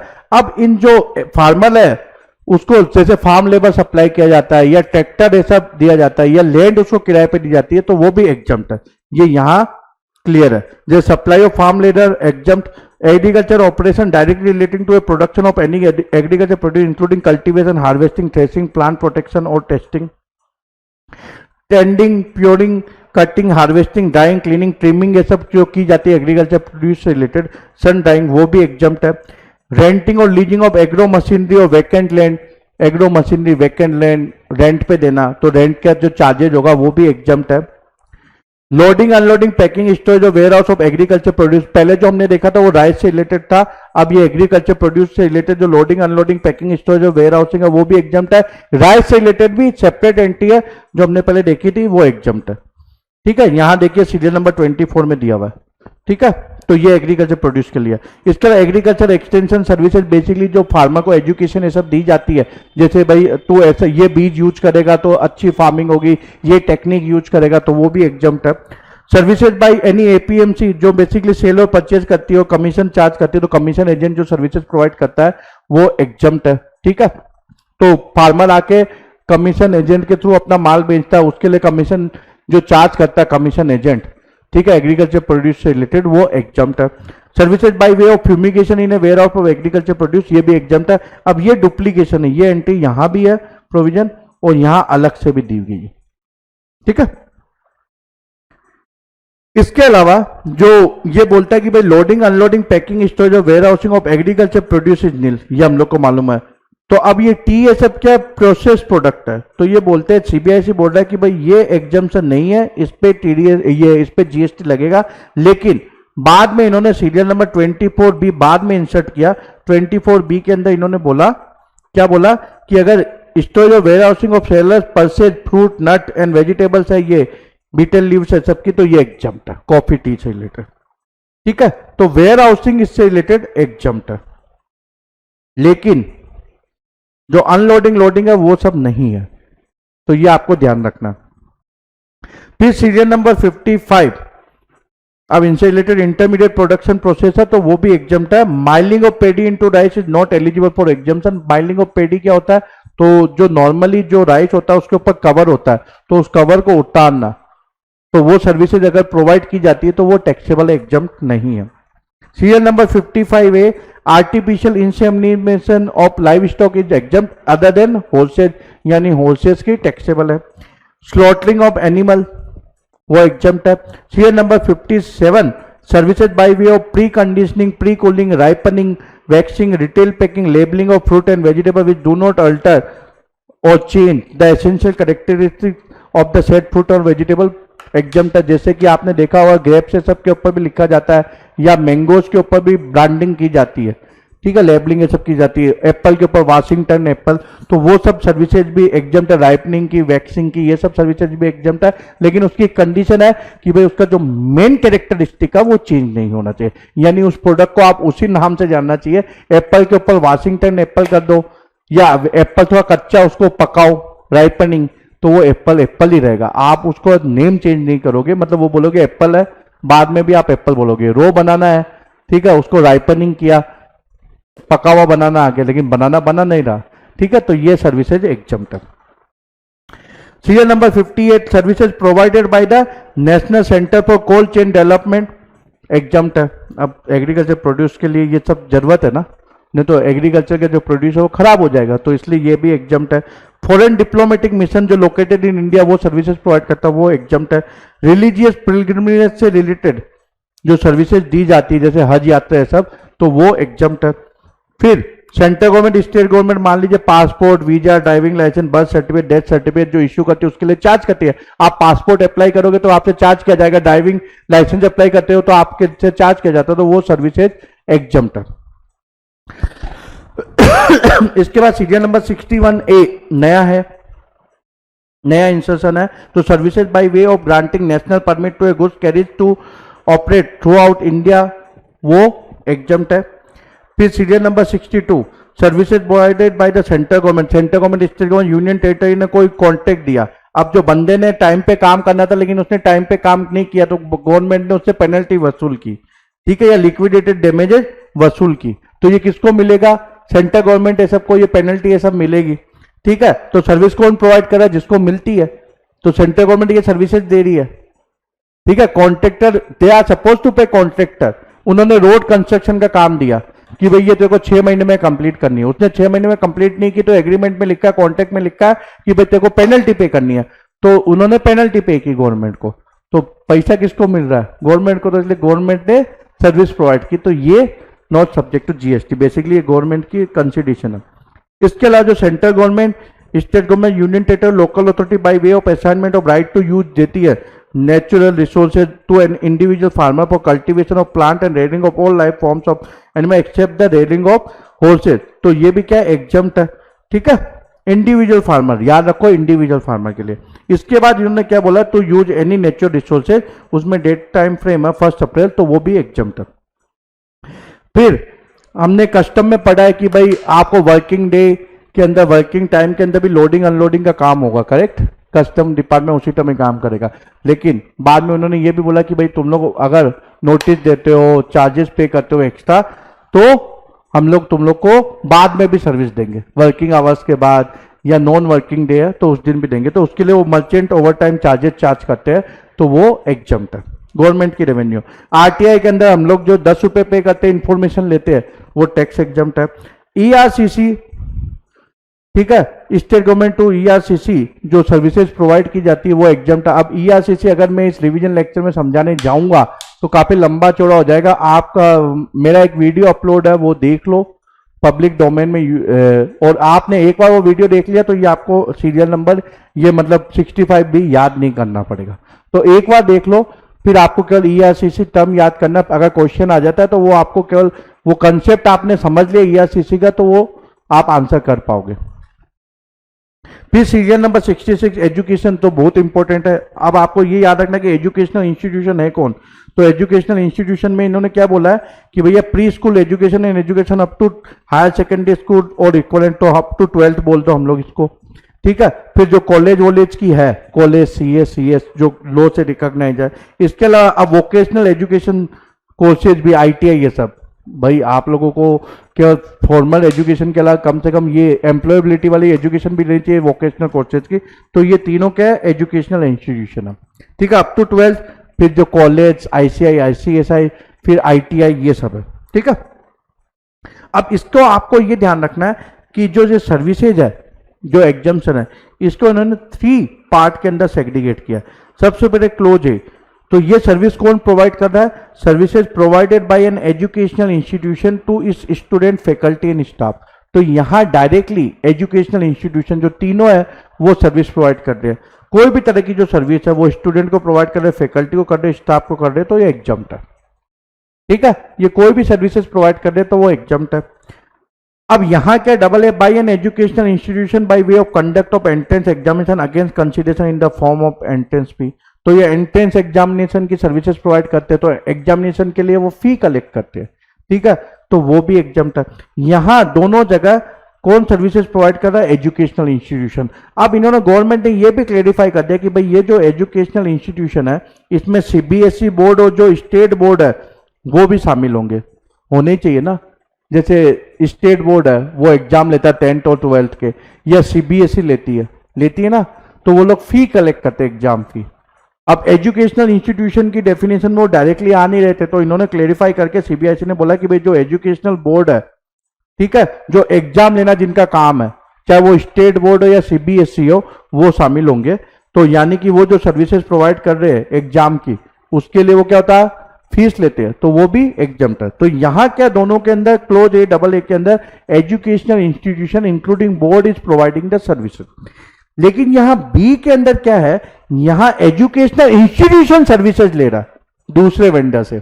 तो ए और डबल ए के अंदर एजुकेशनल इंस्टीट्यूशन जो सर्विसेज प्रोवाइड करता है वो एग्जम्प्ट है। अब यहां एजुकेशनल इंस्टीट्यूशन सर्विसेज लेता है, किससे लेता है, एक वेंडर है जो प्रोवाइड करता है transportation of student faculty and staff, तो बस की सर्विसेज प्रोवाइड करता है। तो एजुकेशनल इंस्टीट्यूशन बस की सर्विसेज प्रोवाइड करता है स्कूल बस की, मान लो 10वीं वाले को, ठीक है, तो वो उसके लिए फी कलेक्ट करता है स्टूडेंट से, तो वो तो एग्जम्प्ट है क्योंकि वो इस कैटेगरी में आ जाएगा, क्योंकि एजुकेशनल इंस्टीट्यूशन स्टूडेंट से ले रहा है, तो वो यहां एग्जम्प्ट होगा।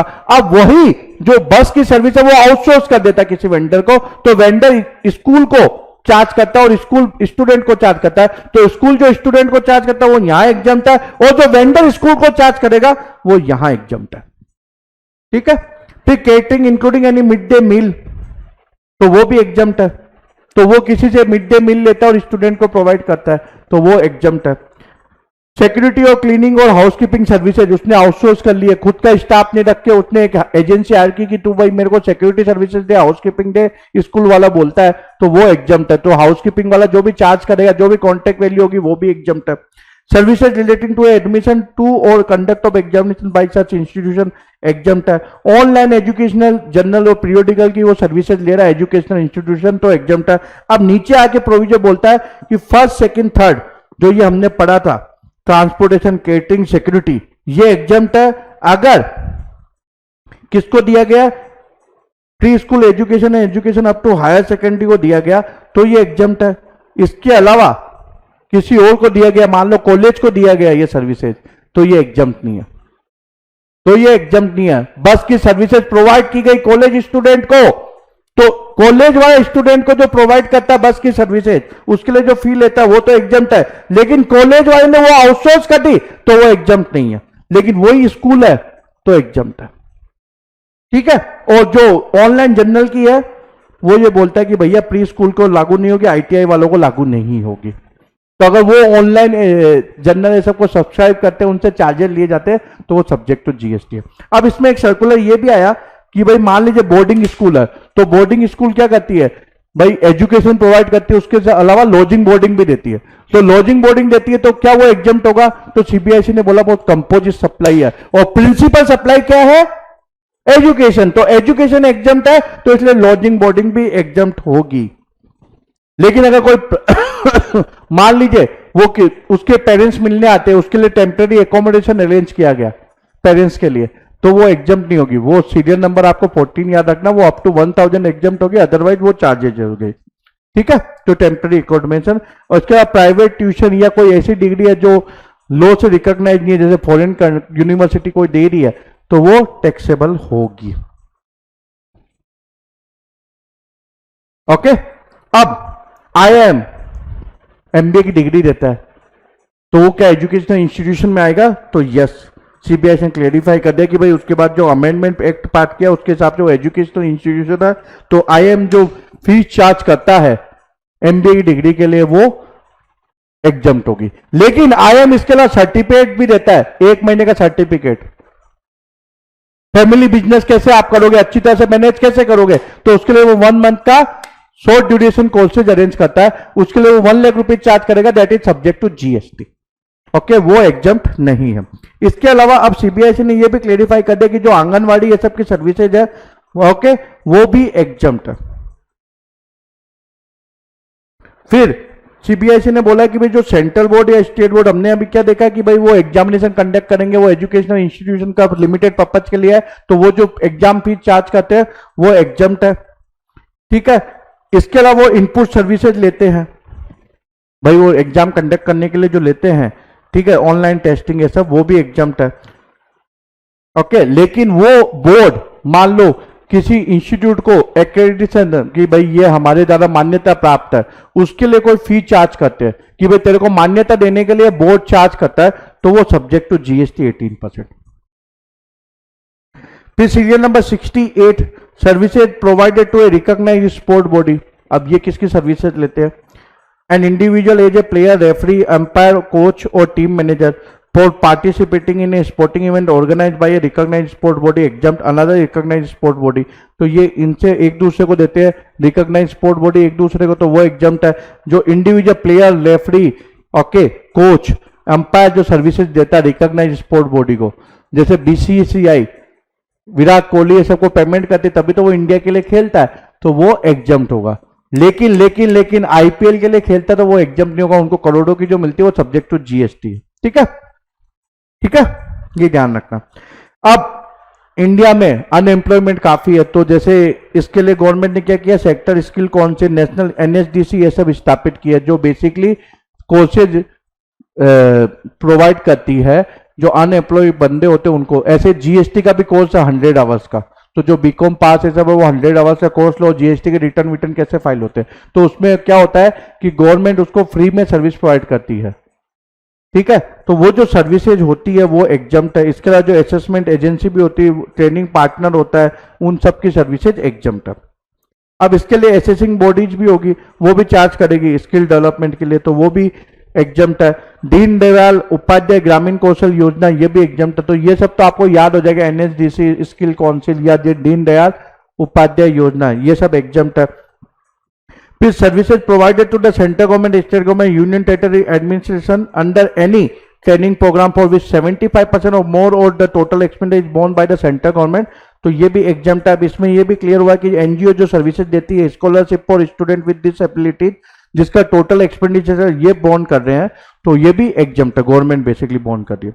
फिर कोर्ड ब्लड की जो सर्विसेज होती है, यानी बच्चा जब बेड़ा होता है तो उसकी जो कोर्ड ब्लड को निकाल के उसको प्रिजर्व किया जाता है, जिससे उसको फ्यूचर में कोई अगर लाइफ थ्रेटनिंग डिजीज हो तो उसको ट्रीट किया जाए। तो ये जो कोर्ड ब्लड वाले होते हैं वो मंथली बेसिस पे या ईयरली बेसिस पे चार्जेस लेते हैं। आपने देखा होगा ऐश्वर्या राय का ये क्या बोलते हैं एडवर्टाइजमेंट भी, तो उसकी सर्विसेज वो एग्जाम्प्ट है। फिर serial number 74 related to health care services, तो एजुकेशन कवर कर लिया, अब हेल्थ केयर भी इंपॉर्टेंट है। तो हेल्थ केयर की जो सर्विसेज है, जो डॉक्टर प्रोवाइड करता है, clinical establishment and authorise medical practice और पैरामेडिक, वो सर्विसेज एग्जाम्प्ट है। एम्बुलेंस की सर्विसेज भी एग्जाम्प्ट है। अब इसके अंदर क्वेश्चन आता है कि सर जब हॉस्पिटलाइजेशन होता है तो एक तो होता है आउट पेशेंट, मतलब जब आप जाते हो ओपीडी के अंदर कंसल्टेंसी लेते हो, आपको सर्दी जुकाम हो गया तो आप डॉक्टर के पास जाते हो, विजिटिंग फी पे करते हो, तो वो एग्जाम्प्ट है। जो भी 500-1000 रुपीज आप पे करते हो, चाहे वो आयुर्वेदिक का डॉक्टर हो, होम्योपैथिक का हो या एलोपैथी हो।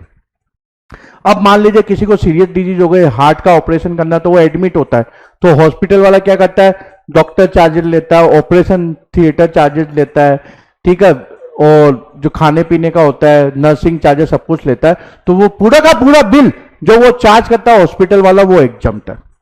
इन पेशेंट जो भी सर्विसेज वो प्रोवाइड करता है वो एग्जाम्प्ट है। तो एक पेशेंट भर्ती है, उसको खाना प्रोवाइड किया जाता है बिल के अंदर, उसके खाने के भी वो चार्ज लेते हैं, हॉस्पिटल वाले किसी को नहीं छोड़ते, तो वो एग्जाम्प्ट है। लेकिन मान लीजिए मेरा कोई रिलेटिव भर्ती है, मैं उससे मिलने गया और मैंने केटरिंग की सर्विसेज ली, क्योंकि बड़े बड़े हॉस्पिटल में केटरिंग वाले भी होते हैं जहां आप कुछ खा पी सकते हो, तो वो सब्जेक्ट टू जीएसटी, वो एग्जाम्प्ट नहीं है।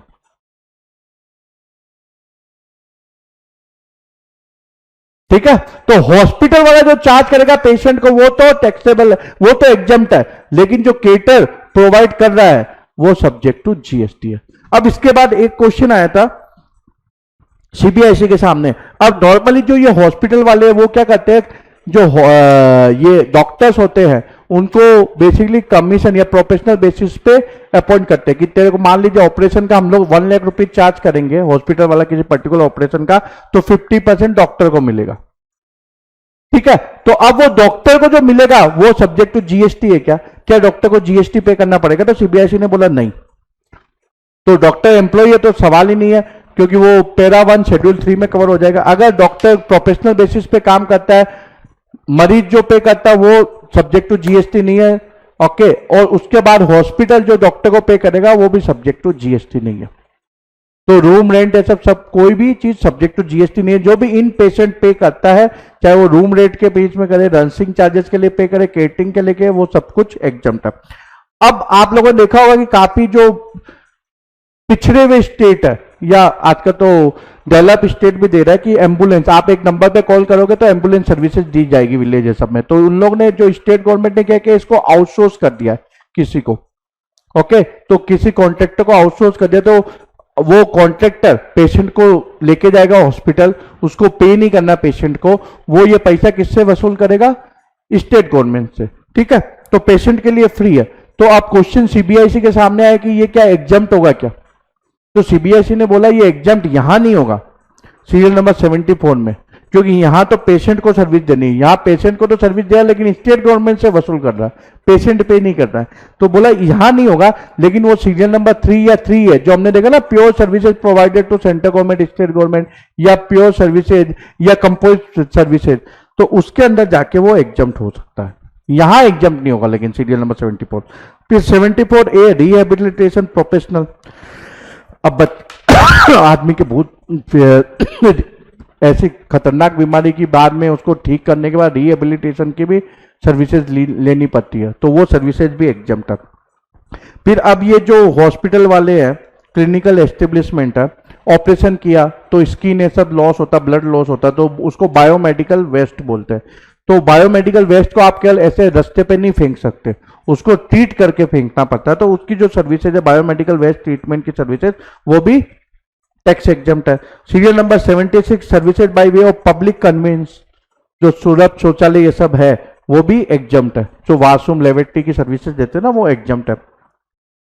Serial number 77 important, service by an unincorporated body और a non profit entity registered under any law for the time in force to its own member by way of reimbursement of charges और share of contribution, exempt है। अगर वो trade union को है, for the provision of carrying out any activity which is exempt from the levy of GST, ये exempt है। और इसमें जो इंपॉर्टेंट है वो है कोऑपरेटिव सोसाइटी वाला।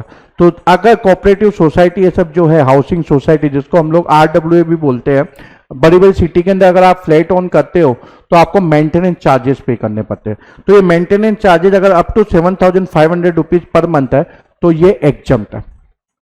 ठीक है, 7,500।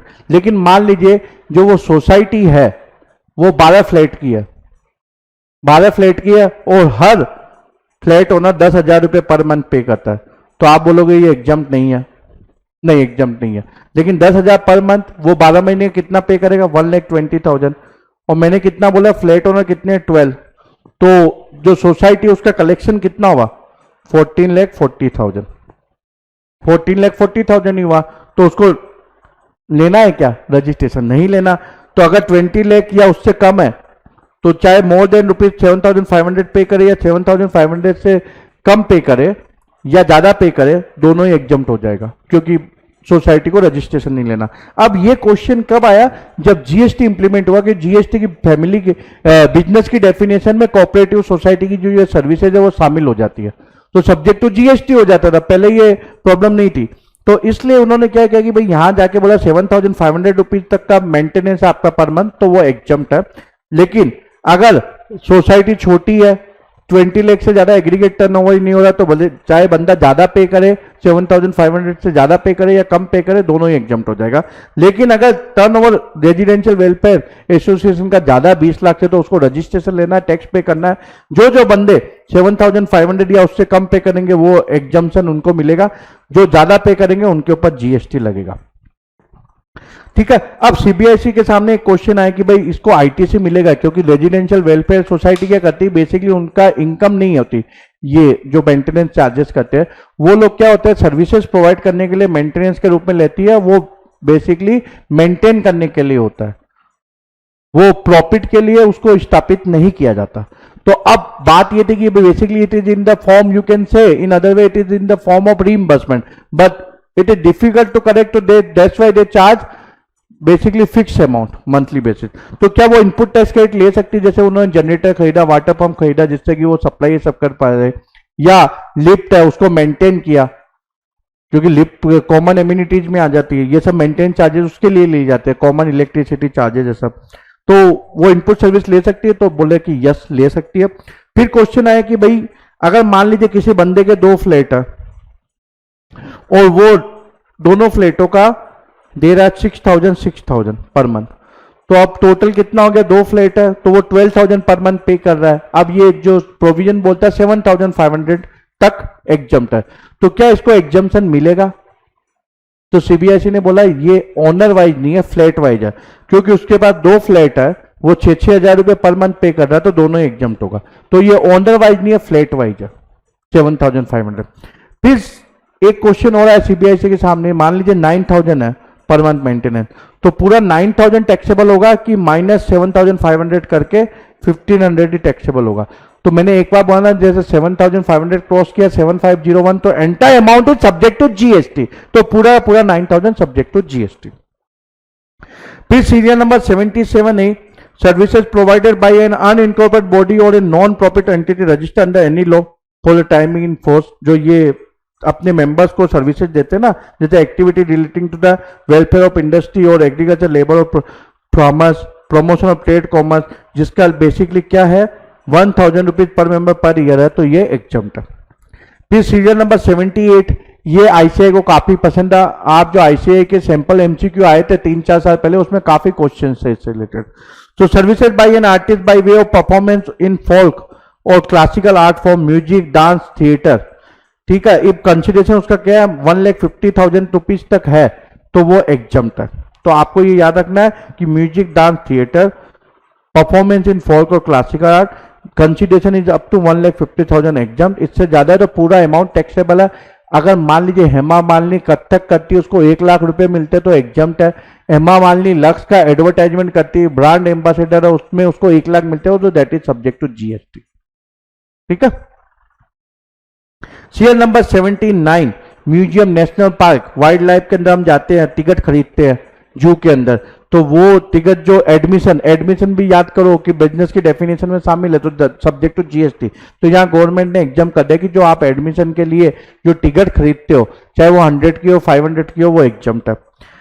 ऐसे प्रोटेक्टेड मॉन्यूमेंट के लिए जो आप टिकट खरीदते हो एडमिशन के लिए, मतलब आपको अंदर एंट्री मिले, वो एग्जाम है। Serial number 80, coaching in recreational activity relating to art और कल्चर और sport by charitable entity register under section 12A और 12AB, ये भी एग्जाम्प्ट है।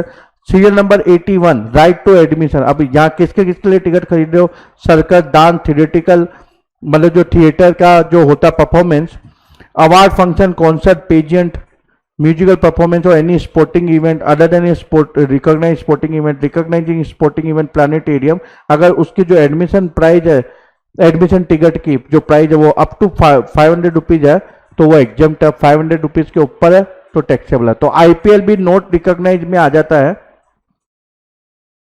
ठीक है, तो उसकी भी टिकट खरीदोगे, उसकी टिकट प्राइस 500 रुपए है, तो जीएसटी नहीं लगेगा, लेकिन नॉर्मली उनकी टिकट प्राइस ज्यादा होती है तो उसके ऊपर सब्जेक्ट टू जीएसटी है। फिर सीरियल नंबर 82, पहले हमने सर्विसेज देखी थी, इससे रिलेटेड एग्जाम्प्ट है। अब इनकी आप फीफा वर्ल्ड कप हो रहा, आप टिकट खरीदोगे तो इसके ऊपर विदाउट एनी वैल्यू, मतलब कोई भी वैल्यू की टिकट प्राइस है, वो सब कुछ एग्जाम्प्ट है। फीफा अंडर 17 वर्ल्ड कप, ये तो हो चुका। अब अंडर 17 वुमेन वर्ल्ड कप 2020 जो अभी तक हुआ नहीं, जब भी होगा उसकी टिकट जो होगी, जो भी रेट होगी, वो एग्जाम्प्ट है। याद रखिए यहाँ 500 है, लेकिन यहाँ कोई भी अमाउंट मेंशन नहीं किया गया। और वुमेन एशिया कप जो इस साल होने वाला, उसकी भी ticket admission ticket price exempt. तो ये कॉमन लिस्ट हो गए सीजीएसटी आईजीएसटी के अंदर। अब कल आईजीएसटी के अंदर लिस्ट है, एक्सक्लूसिव लिस्ट है। क्यों? क्योंकि these transaction are always interstate, तो इसलिए ये इंटर स्टेट ट्रांजेक्शन ही होंगे, इसलिए आईजीएसटी के अंदर स्पेसिफिक एग्जाम्पशन दिया गया, जिसमें services receive from A provider of service located in non taxable territory से कोई सर्विस प्रोवाइडर सर्विस प्रोवाइड करता है, किसको करता है?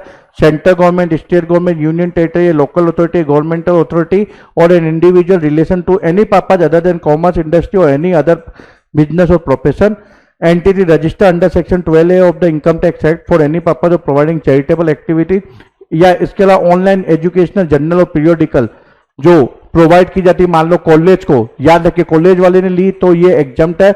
लेकिन हमने सीरियल नंबर 66 में देखा था एजुकेशनल इंस्टीट्यूशन के अंदर, लेकिन अगर प्री स्कूल ये सब को दी गई है हायर सेकेंडरी को तो ये एग्जाम्प्ट नहीं है, ठीक है। वोकेशनल कोर्सेज को दी गई तो एग्जाम्प्ट नहीं है। तो ये सर्विसेज अगर इन्होंने ली है तो ये एग्जाम्प्ट है। ऑनलाइन एजुकेशन की जनरल की कॉलेज वाला लेता तो एग्जाम्प्ट है, लेकिन स्कूल वाला लेता तो एग्जाम्प्ट नहीं है, आईटीआई वाला लेता है तो नहीं एग्जाम्प्ट है। लेकिन ये एग्जाम्पशन ऊपर तो सारी सर्विसेज लिख दी, लेकिन नीचे उन्होंने बोला कि ये सर्विसेज अगर ओआईडीआर से रिलेटेड है, ओके, तो एग्जाम्पशन नहीं होगा। और अगर ट्रांसपोर्टेशन ऑफ गुड्स से by vessel from a place outside India up to custom station है तो ये एग्जाम्प्ट नहीं होगा। Basically this is subject to reverse charge, importer has to pay, जो हमने देखा था, तो इसलिए इन्होंने इधर इसको बोला कि ये एग्जम्प्ट नहीं होगा। इंटरमीडियरी अगर सर्विस प्रोवाइड कर रहा है, ठीक है, जिसमें सप्लाई एंड रेसिपिएंट दोनों इंडिया के बाहर है, तो बेचारा इंडिया में बैठ के बिजनेस कर रहा है, सर्विसेज दे रहा है, रेसिपिएंट भी बाहर, सप्लायर भी बाहर, ये इंडिया में बैठ के उन दोनों को सर्विस प्रोवाइड कर रहा है, मान लो ब्रोकिंग ये सब किसी की भी, तो उसकी सर्विसेज है, उसको जो कमीशन मिल रहा है इन दोनों को सर्विस प्रोवाइड करने के लिए, वो एग्जम्प्ट है। लेकिन उसके लिए उसको ये 5 साल तक ये बेसिकली डॉक्यूमेंट रखने पड़ेंगे, जिससे कि वो बोल सके कि भाई मेरा कोई रोल नहीं है, मैं तो इंटरमीडिएट हूं। फिर services issued by RBI from outside India, किससे रिलेटेड, फॉरेन एक्सचेंज रिजर्व को कैसे मैनेज करना है, इसके लिए आरबीआई ने आउटसाइड इंडिया से सर्विसेज ली, वो एग्जम्प्ट है। ओके, तो इस पर रिवर्स चार्ज की बात नहीं आती, क्योंकि याद रखिए अगर आप इंपोर्ट ऑफ सर्विस करते हो तो रिवर्स चार्ज पे करना पड़ता है, तो यहाँ एग्जम्प्ट है तो रिवर्स चार्ज की बात नहीं आएगी। ऐसे टूर ऑपरेटर जो सर्विसेज फॉरेन टूरिस्ट को देता है, किससे रिलेटेड देता है, आउटसाइड इंडिया कोई टूर है तो वो एग्जम्प्ट है। लेकिन अगर मान लो मैं इंडियन हूं, मैं जर्मनी जाना चाहता हूं, तो इंडियन इंडियन टूर ऑपरेटर मेरे को सर्विस प्रोवाइड करता है जर्मनी घूमने के लिए, स्विट्जरलैंड घूमने के लिए, तो वो सब्जेक्ट टू जीएसटी है। लेकिन वही सर्विसेज अगर वो श्रीलंकन सिटीजन को प्रोवाइड करता है तो वो एग्जम्प्ट है। फिर services supplied by an establishment of person in India to any establishment of that person outside India which are treated as establishment of distinct person in accordance with explanation 1 in section 8 of IGST act, वो exempt है। यानी Citibank India अपनी Citibank India मान लीजिए head office जो उन्होंने एक जो सिटी बैंक सिंगापुर उनकी ब्रांच है उसको सर्विसेज प्रोवाइड की, तो वो एग्जम्प्ट है। अब एक्सपोर्ट ऑफ सर्विसेज को याद करिए, definition export of services definition याद आ रही है क्या आपको? सर नहीं आ रही, याद करो बॉस, ऐसे मत भूलो। तो एक्सपोर्ट ऑफ सर्विसेज के अंदर 5 कंडीशन होती है, 5 है ना, क्या क्या, supplier in India, recipient outside India, place of supply outside India, payment किस में आना चाहिए, कन्वर्टेबल फॉरेन एक्सचेंज या आरबीआई परमिट करे तो इंडियन रुपीज में। 5वीं कंडीशन क्या है कि भाई दोनों डिस्टिंक्ट पर्सन नहीं होने चाहिए। अगर ये डिस्टिंक्ट पर्सन हो गए तो एक्सपोर्ट ऑफ सर्विस नहीं होगी। एक्सपोर्ट ऑफ सर्विस में आपको मालूम है इनपुट टैक्स क्रेडिट का बेनिफिट मिलता है। तो अब ये सर्विस कौन सी होगी? अगर मान लो डिस्टिंक्ट पर्सन को सर्विस प्रोवाइड की गई, city bank India, city bank की जो उसकी ब्रांच है सिंगापुर में उसको सर्विस देता है, तो एक्सपोर्ट ऑफ सर्विस तो नहीं होगी क्योंकि ये डिस्टिंक्ट पर्सन हो गया। लेकिन यहां इन्होंने बोल दिया एग्जम्प्ट। अब एग्जम्प्ट होने का ड्रॉबैक क्या है? चलो इनको टैक्स पे नहीं करना पड़ेगा, लेकिन इनको बेनिफिट नहीं मिलेगा इनपुट टैक्स क्रेडिट का। एक्सपोर्ट ऑफ सर्विस होती तो इनको बेनिफिट मिलता। लेकिन एग्जम्पशन के अंदर रिमेंबर सेक्शन 17 सब सेक्शन 2, ठीक है, नहीं मिलेगा इनपुट टैक्स क्रेडिट, ठीक है। Import of service by UN और specified international organisation exempt for official use of United Nation. Okay, import of services by foreign diplomatic mission और कॉन्सुलर पोस्ट ऑफ इंडिया और diplomatic agent और career consular officer posted therein shall be exempt. लेकिन इसमें एक condition है कि भाई ये सेम कंडीशन, मतलब हम लोग को भी इंडिया के बाहर वो एग्जम्पशन मिलना चाहिए, मतलब हमारे भी बंदे उधर बाहर होंगे तो हम उनको एग्जम्पशन देंगे तो उनकी गवर्नमेंट हमको भी एग्जम्पशन देनी चाहिए। इसके अलावा जो इंटरस्टेट सप्लाई ऑफ गुड्स है और service of both receive by director under section 51 from any unregistered supplier exempt है। सर्विस अगर इंपोर्ट करता है एससीजेड यूनिट ऑथराइज ऑपरेशन के लिए तो वो एग्जम्प्ट है। सेंट्रल गवर्नमेंट का प्रॉफिट पेट्रोलियम एग्जम्प्ट है। Okay, IGST exempted to the extent it is paid on the consideration attributable to royalty and license fee included in transaction value under rule 10 sub rule 1 close C, वो भी exempt है। Okay, तो ये complete होता है हमारा exemption का chapter में। तो इतना मुश्किल नहीं है जितना आप लोगों को लगता है। मैंने तो आप लोगों को समझाया, अगर आप लोग खुद रिवाइज करोगे तो आप 1 घंटे में कर सकते हो। Thank you very much, bye bye, all the best.